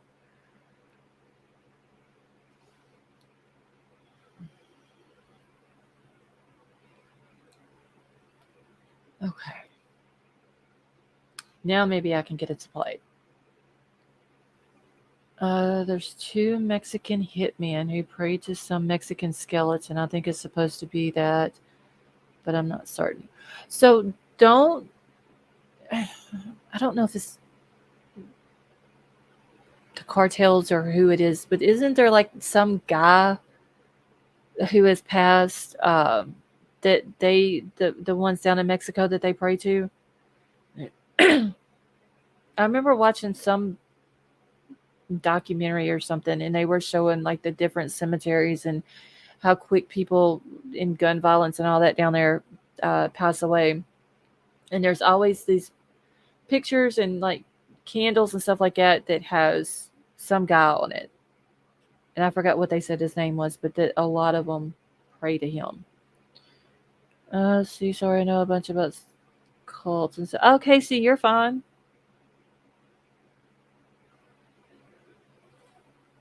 Any information you can give on it is perfectly fine. All right, let me get this because I haven't got to listen to this whole thing, but I want to know what this woman has to say about Lori Daybell and him. And turning now to another sensational murder trial that is beginning this week in Idaho, where Lori Vallow is accused of killing her two youngest children. Police say she's part of a Doomsday cult and that she and the cult's leader murdered the kids and the leader's wife after deciding they were all possessed. Jury selection is almost complete. Opening arguments will begin soon. And joining us with the latest in Boise, Idaho is News Nation senior national correspondent Bryan. You've got to get a shorter title. It's just too important and big. Yeah. What's going on? How's jury selection going? What kind of questions are they asking potential jurors? Well, finally, Elizabeth, it seems like jury selection is starting to wrap up. They've been asking all sorts of questions about whether they're familiar with the Lori Vallow case, the way they would possibly process evidence. It's so disturbing on so many levels, this case. I've been talking to people who knew Lori Vallow, who say at one point she was a wonderful lady that to a party, you didn't know anyone, she'd immediately come up to you, she'd give you a hug. But then they say she joined the Doomsday cult. Can you tell me where your kids are? Where are your kids? No comment. No comment? They've been missing for 4 months. You have nothing to say? It's so hard to wrap your mind around how Lori Vallow, a once loving mom, could do the unthinkable. But people who knew her say they saw her change. How does someone who you knew as a very nice person go from that to being able to, or being accused of killing her children? I think you have to really understand them as a people and their belief system. People once in Lori's circle, like this woman who only wants to be identified as Jess, say Lori was always religious, a devout Mormon, but then got sucked into Chad Daybell's Doomsday cult, where he taught followers about a light and dark rating system for people to specify whether they had a contract with God or Satan. They don't see the zombies as people. They see them the way someone would see a cockroach being controlled by a parasite. Killing the kids to them is mercy. And as disturbing as that is, and as hard as it is to wrap your mind around it, that's why someone who spent all these years being kind and loving could then do that. Cult experts say there's no way to profile the kind of people who can be manipulated into a cult. Uneducated often fall prey, and the extreme beliefs can be hard to erase. Do you think Lori Vallow is sitting there in the courtroom, still in a trance, believing that what she did to the kids was the right thing?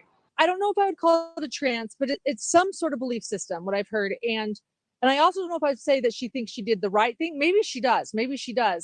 But I don't think she thinks she did the wrong thing, that she is still a believer of some very extreme beliefs to this day. Jess believes Lori is still holding on to her zombie beliefs because she says it may be the only way Lori can mentally cope with killing her own children. What do you think about now when you think about Lori? They were so evil. I think about the fact that a person that killed children touched me. And I think about how I want to rip my skin off. And you can imagine, Elizabeth, how hard it is for people who knew Lori. It was hard when they went through this when she was arrested years ago, and now it's sort of drumming it all back up with the court process. Jury selection seems like it's finally wrapping up. Just a couple more decisions to make inside the courthouse behind me. Opening statements could begin as soon as tomorrow morning. Elizabeth? Wow. And we know that Chad Daybell is also accused of murdering Lori's 2 children and his wife. They haven't released any cause of death. They've been very close. They've kept that information very close about cause of death and what they think actually happened. And you say that the questions that they were asking the jurors might lead to some evidence that she might not have been present at the murders, but obviously still guilty because she helped plan them. Yeah, it's been interesting, some of these questions. We're trying to decipher what the lawyers are getting at when they question these potential jurors. A couple of the questions have been things like, when there's a bank robbery, would you blame the getaway driver as much as you would blame the actual robber? They also asked jurors a couple of times about a cookie jar. They said if you had kids who stole cookies from a cookie jar and there were crumbs left to the jar, next to the jar, and you never actually saw the kids take the cookies, could you still presume that they actually stole those cookies? So clearly the attorney's trying to get in the minds of these potential jurors as they make their final decisions. Again, opening statements could start tomorrow. Thank you for watching. Go to newsnationnow.com. All right. Hey, Zara, how are you? So, that girl wants to rip her skin off when she thinks about that someone who killed kids touched her. I'm gonna be honest. I don't know if I was friends with someone like that. I don't know if I could come out and do an interview and tell people that I was friends with someone like that. See, I wish they sold cookies instead of kids' life. Yeah. And I did hear that Lori's attorneys are supposed to come out and provide an alibi, saying that when the kids were murdered, she was in her apartment when they were taken to another apartment of her brother's and murdered. And then whenever Tammy was murdered, she was in Hawaii. Tina, yeah, I would be so embarrassed for anybody to know that I was friends with them. Let's see. I would be too completely cut contact with that person. Yeah, I wouldn't have anything else to do with them, but I wouldn't let. I wouldn't come out and do interviews. That's drawing unnecessary attention to you, which is crazy in a case like this.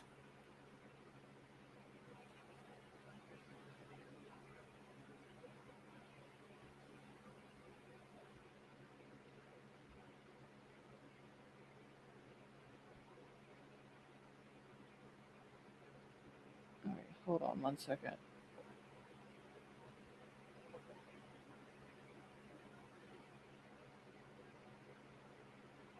Let me answer this message back real quick.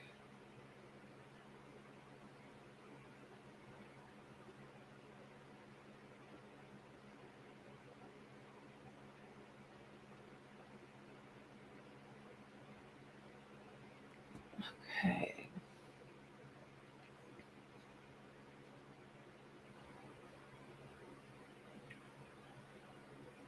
Miss Amir, how are you?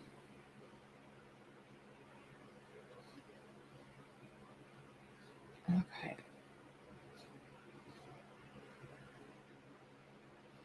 So let me ask y'all this. Put a one in the chat if y'all think that Lori's going to be found guilty.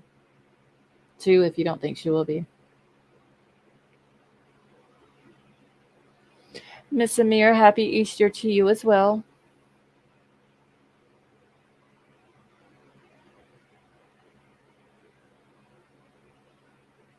Hopefully everybody puts a one for that. Dee, how are you?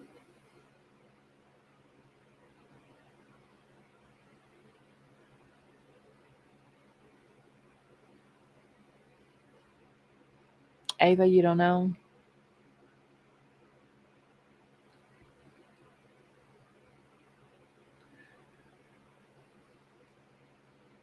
And I'm curious because I know Arizona is going to wait until like everything with the Idaho part of it is done.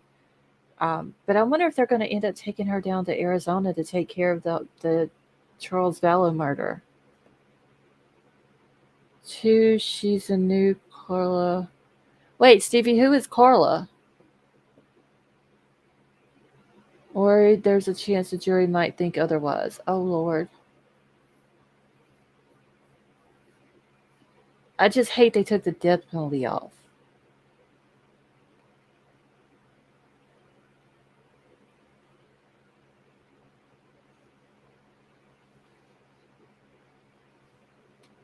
That's the bad part about it. She's supposed to be having pending charges there. Ava, you talking about in Arizona? Gonna hang in there. Been a rough. Oh, Dee, I'm so sorry, honey. I know it's been a while since we've seen you in here.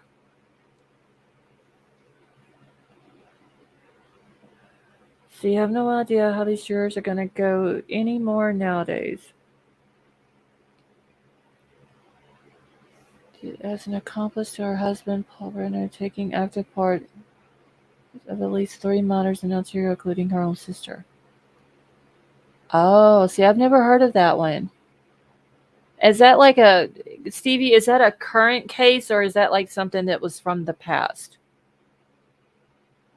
Oh, only 12 years in prison free now. That is crazy. Well, hopefully, Ava, once she's done with all of the Arizona, I mean, I'm sorry, not the Arizona stuff, the Idaho stuff, they will take her uh, down to Arizona, get all that taken care of, and she will be convicted of that as well. Garth Brooks, how are you?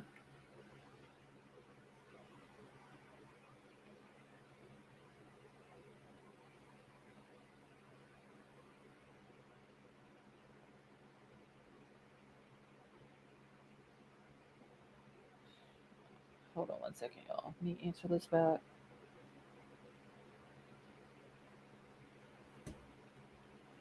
Okay, so I'm worried about the judge in the LDS church. Somebody has said the other night that they think the LDS church has a lot of influence in Idaho. But I would think though if they have any influence on this whole case, I think they would have more influence on Chad's than they would hers. I would think. Okay, Arizona's definitely invested in the case, and I don't think they will let her get away. They probably think of how bad the cops there in Arizona feel right now.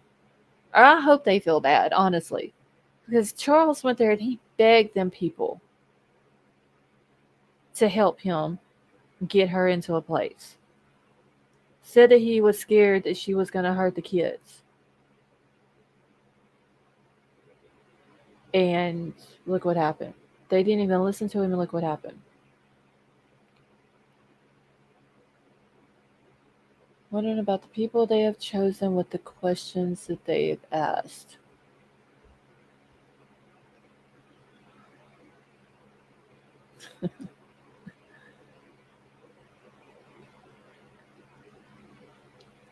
I don't know. Hopefully the jury does the right thing, though, by the victims. By Tylee, JJ, and Tammy, and the families. And they do the right thing with Chad as well.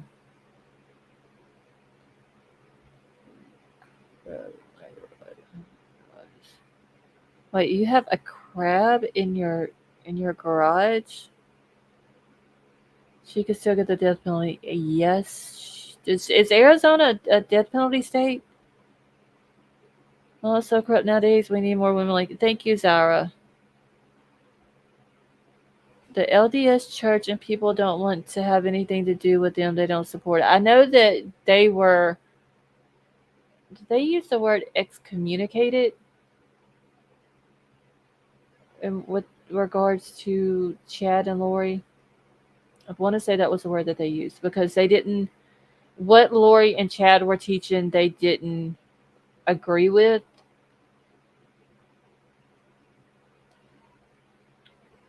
But I'm wondering if the LDS is still going to have any type of influence on this whole trial. Sweet Melissa, how are you? Let's see. I don't know how funny you intended that for sure. Makes it even funnier. Okay, so Arizona is a death penalty state. Okay, well, yeah, I mean, yeah. But I wonder how that would work. She's found guilty in Idaho. She gets life in prison. She goes down and goes to court in Arizona. She's convicted and she gets the death penalty. So how do they do that? Where does she serve her time at? Because, usually if something like that happens, let's just use for an example, you get 10 years in Idaho, and that's where you're tried first. You do your 10 years and then you go to the next state and you go to court and all this and that. How are they going to do it with Lori's case, though? It's not like she can serve a life sentence in Idaho, and then once her sentence is over with, she gets shipped down to Arizona.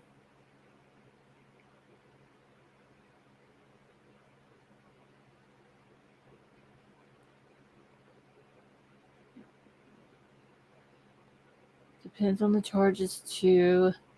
Is it conspiracy or to commit? Let me see what her Arizona charges are.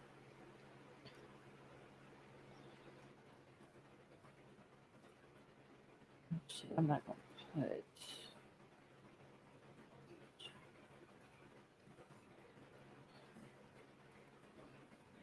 Let's see what they are.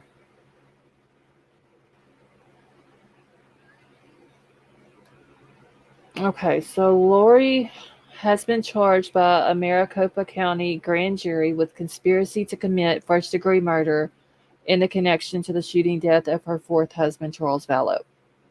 So it's just conspiracy. But isn't conspiracy still, I don't know if it would be a death penalty case, but it would still, you could still get life in prison though, right, for that?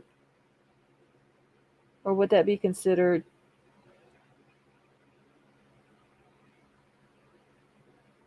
death penalty as well? That's what it says, King Scarlet. But let me go down. That was like whenever you first pull up, when you search for something, like the little, let me go to Google and look.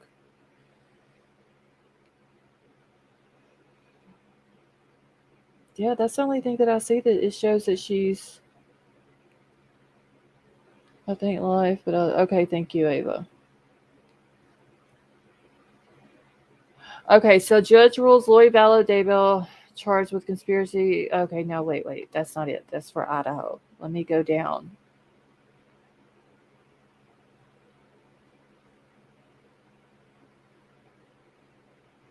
Oh, damn it. All these videos keep popping up in the dang article. I just need to know what she's charged with in Arizona. Okay, so Vallow Daybell is separately charged with conspiracy to commit murder in Arizona in connection with the July 2019 death of her previous husband, Charles Vallow. He was shot and killed by Vallow Daybell's brother, Alex, who claimed that it was self-defense. The Arizona legal proceedings are on hold while the Idaho case is underway. So yeah, that's all she's getting, is she's charged with conspiracy. Okay, in Idaho, conspiracy is the same as premeditated murder, so it can become a death penalty. Either way, you get life in prison. But I wonder if it's like that in Arizona.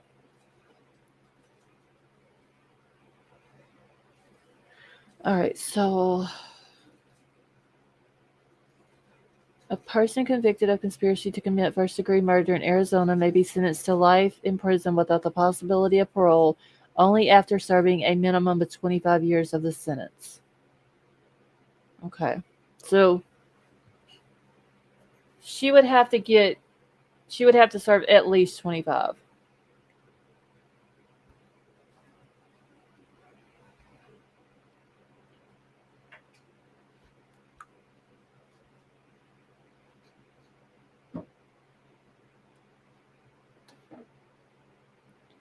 So maybe once her stuff in Idaho is done, they will send her down there for that.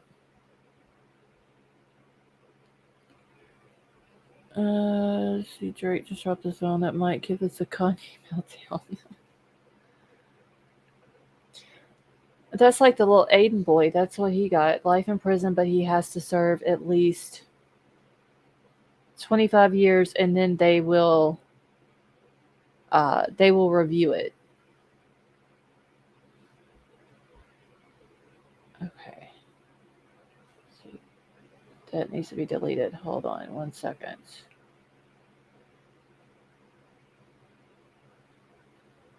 Okay, so what up, baby? Y'all just keep your eyes on it. Okay, I want to play this before I get out of here tonight.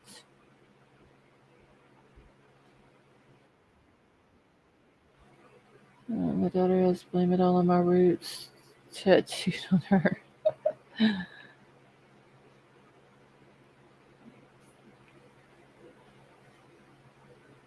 Y'all are gonna have that song stuck in my head.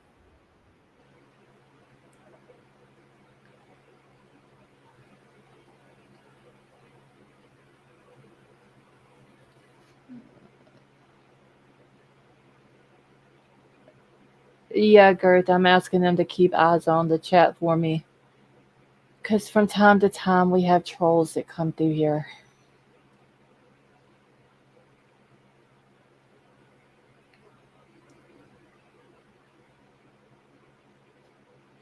Alright, so this one that I'm going to play.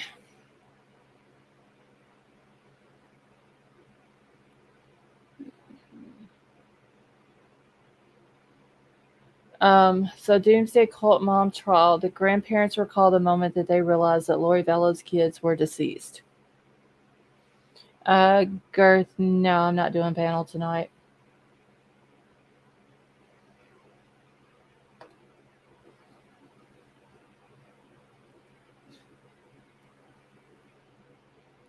Alright, so let me get this pulled up here. Ava, have a good night.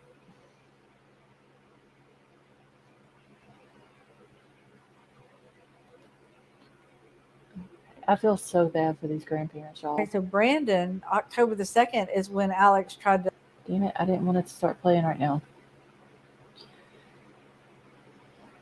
Yeah, I may do panel tomorrow night because I'm not going to be in here, but maybe another 20 minutes. I'm going to play this, talk for a little bit, and then I'm going to get out of here.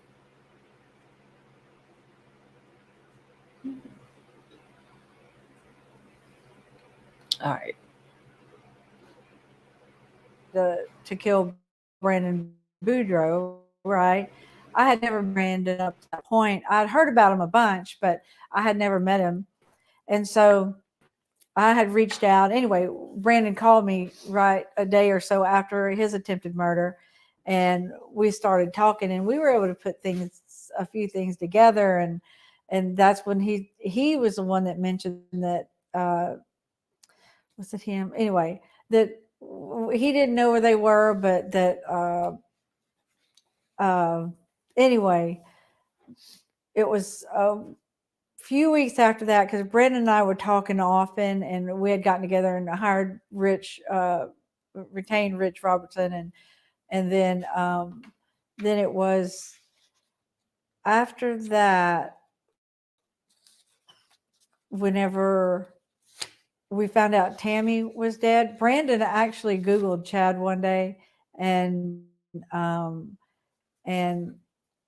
out that Tammy's name came up, her obituary came up. Yeah. Brandon saw that, and Brandon called his detective in Mesa or wherever he was and said, "Hey, this lady is dead, and this is the guy that Lori's having an affair with." And Brandon talked to his detective and put it all together, which at that point I think is when they started talking to Rexburg and all that. We did not know about that. When did we find out they got married? No, we did know about it because our detective called us and said that that they found out that Chad was saying that he got him a hot loaded wife now, and smoking hot. No, Charles called her smoking. Yeah. He just called her a hot loaded wife. Yeah. And we were like, wait, what? And then saying they were empty nesters, and we started getting that kind of feedback, and it was like, oh my God. I mean, at that point, the FBI was involved for JJ, and then in November is when we found out that Tylee was also missing. And because up at that point, we didn't know. I didn't know she had gone to. The only thing we knew that she was in college. Yeah, but we didn't know she had gone to wherever. We didn't know she had left with Lori and JJ. I mean, it was just a blackout. We didn't know anything until Rich was able to uncover some things, and that put us on the right path. Yes. It was in December of 2019. I want to say it was early December. A detective, our detective in Chandler, look, I told him when all this started, look, don't dilly-dally around. You tell me the truth. You be honest and upfront, and don't candy coat it. Just be real. And so I was and we're going to be real with you. We want you to be real with us. And so he called us one night in December, and he said, we were talking about other things. And then he said, look, guys, I hate to be the one to tell y'all this, but they don't think the kids are alive, but they don't know where they are. And anyway, we ended that call, and we both just It was the heart. fell apart. It was horrific. And then after a few minutes, I said, no, we don't know that they're dead. And until I know there's a body, he's not dead. And I don't believe it. She's hiding him somewhere. She is that vindictive. My biggest fear was that she would since she was the only the only parent now, she could have given up her rights and let someone else adopt him. And I would have never, ever known where he was. Yeah. And that is what I thought the worst thing she could do to us was that. One of the part of it from my point, and it'll be from Kay's also, we were growing and accepting that we may never see him again. But we never gave up hope. We prayed. We got mad. We got every emotion you can think of, wanting JJ to be safe. But we also, at many conversations, said, what if? Mm-mm. And so were we prepared for the that blunt answer? Maybe not, but regardless, it hurt us and it tore us up. And that's been hard for us to live with all this time. That where was he at? You know, they expect us, and they told us that they didn't think he was alive. Well, our question was, well, where's he at? And even one day when we were in Rexburg, not long before they found JJ's bodies, we were out there at the fence, his memorial fence. And I told Kay, I said, JJ's out here somewhere. And there were people. And I was like, I was like, no, and Kay, they're not. He's not here. And Kay said, didn't believe it. I don't believe it. Yeah, but I just had that intuition. My intuition is so strong at times, and I was standing there, and there was three other ladies standing there with us. No, it was with John. With John. Mm-hmm. And that's who it was. But there was some other people there, not with us, but right there by the fence. Three other ladies, I think. And I told her, I said, JJ's here somewhere, but I don't know where, but he's here someplace. And then, we left, and I've never forgot that moment when I just, that feeling came over me. When we got that phone call, that detective said, sit down. And we're like, he said, he asked us, are y'all you got to get down? ready for this one. Because we had already been talking about all the twists and stuff in the story. And so that was a huge twist. But he said, hey, Alex is dead. And we're like, what? Who killed what? Our first thing. Thank God. I was relieved because I was worried about him coming to get me because I got the money, and he and Lori didn't. I knew that he was her hitman, and I literally carried a gun inside around my house day and night until I learned he was dead. Then I was like, okay, done. I'm relaxed now.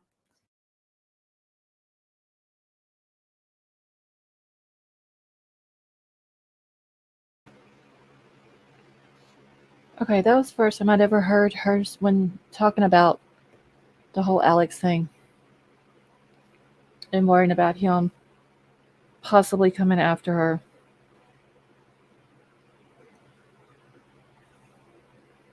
But it wouldn't surprise me if he would have, based on the fact that she got the money and Lori didn't.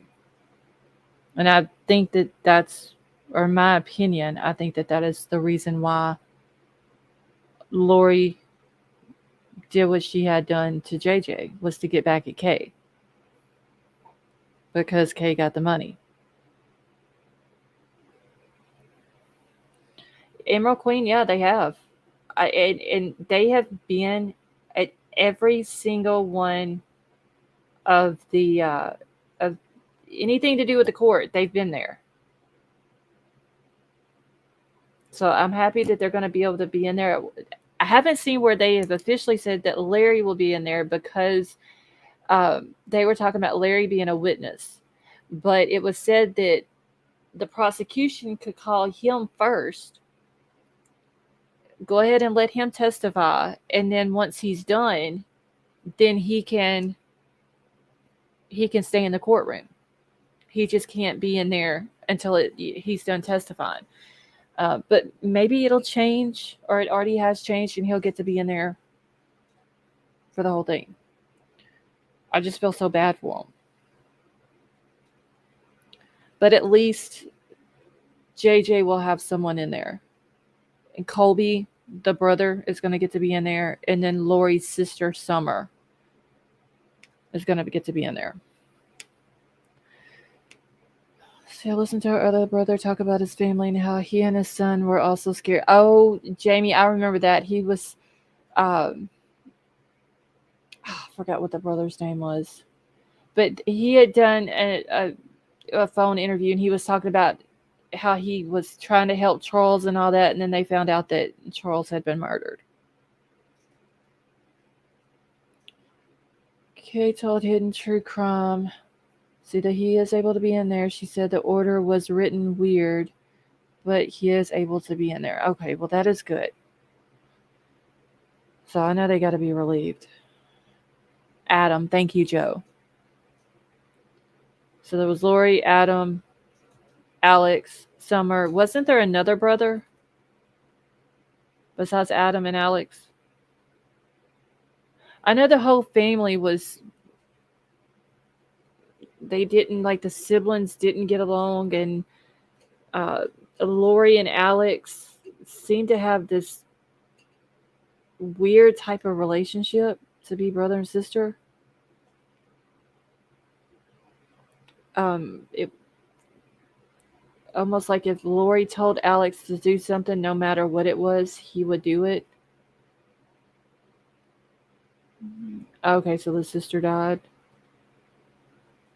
Okay, I thought they had another brother.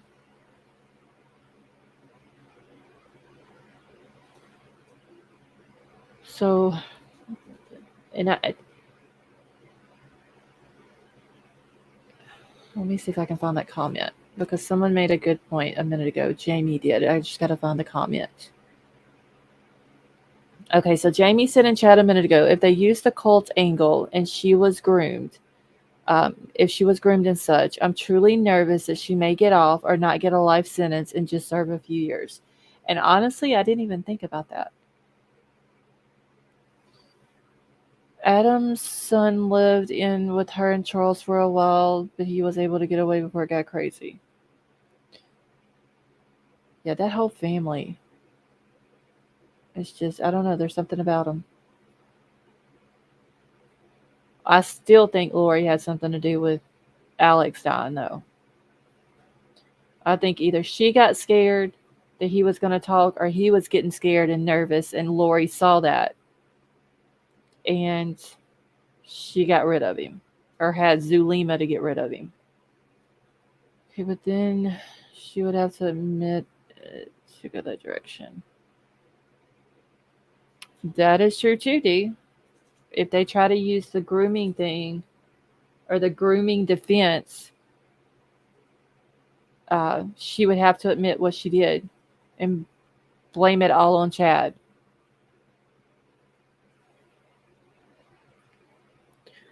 Y'all passed the likes over the views. Oh, that is awesome. Zalima has immunity. Somebody else said that the other night too, Jamie, but I wonder why she has immunity. Has she talked and told them information in exchange for immunity?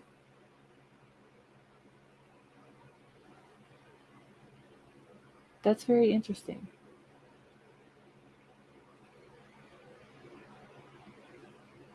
She very well could have. Maybe she talked and told them what Lori had her to do or suggested or whatever. I just think that she had something to do with him dying because it just literally the day after they exhumed Tammy's body. The next day he died. She got it when Alex died. And something about that Alex told her, or she told the police when Alex died. They interviewed her. And that a couple of days before he had passed away, he told her that if anything happened to her or happened to him, that there was a bag full of money in a closet for her. And then Tammy's body gets exhumed, and then the next day he's dead. It kind of seems like he might have been getting nervous that they were going to figure out how Tammy died and link it back to him. And Lori couldn't have that. Because if he would have told on her, Chad, and everybody. And or if he would have went down for it, he might have told. And maybe she got rid of him. I think she for sure had a helping hand in getting rid of all of them that died. We know for sure Charles, and we know she did with Tali and JJ. Tammy had to be getting rid of in order for her and Chad to be together. And I'm sure Alex was the same way. In order for her and Chad to not get caught, Alex had to be removed. But in the end, they still got caught. So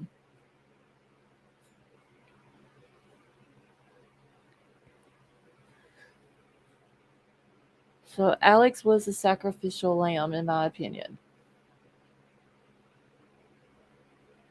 Yes, something is for sure up with him dying the way he did, or at the time that he did. Now, the other siblings said anything lately, or even in court? Tina Marie, I have no idea. I don't know I don't think any of her other siblings are going. Just Summer. Summer's going to be there. Then Colby, which is her oldest son, and then Kay and Larry. And Tammy's family, her brother and her dad, or one of her brothers and her dad, sent in a request, which I'd read over that last night, sent in a request to be where they could virtually watch the trial because they're not able to make the drive from Utah up to Idaho for the trial. And Judge Boyce denied it. And then the other brother of Tammy said that he was going to make a request as well. And he said that there wasn't no use in doing that because they denied their dads and their other brother. And I mean, Tammy's parents are old. They can't make that drive and have to sit in a courtroom all day and stay in a hotel for weeks. And I don't understand what it would hurt for the judge to allow them. I mean, they could have very well set it up at their local courthouse.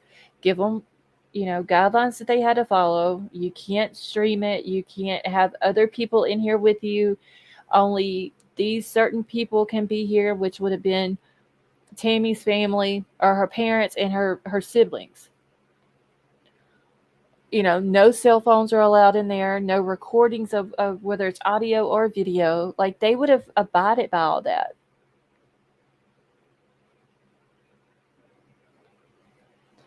Let's see. I think it is recipe ridiculous that Judge Boyce is. Yeah, I don't understand why he wouldn't do that. I mean, he should have taken into consideration. Lori is on trial for Tammy's murder. Tammy needs family there. But realistically, they can't be there. So is Tammy going to have any other family there? Probably not. I mean, JJ's got Kay. And Tylee's got, well, JJ and Tylee both have Kay and Colby there. Summer's going, but is she going in support of Lori, or is she going in support of Tylee and JJ? And it's sad that they won't allow Tammy's family to be able to do that. It's ridiculous. All right, y'all. Let me check one other thing real quick. I think that was the last thing I had for tonight. And it is. So I'm going to get out of here. A few minutes early anyway.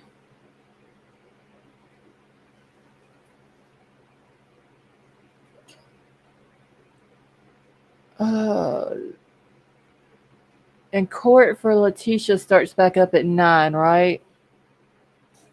Didn't they say 9 o'clock for those who were watching it?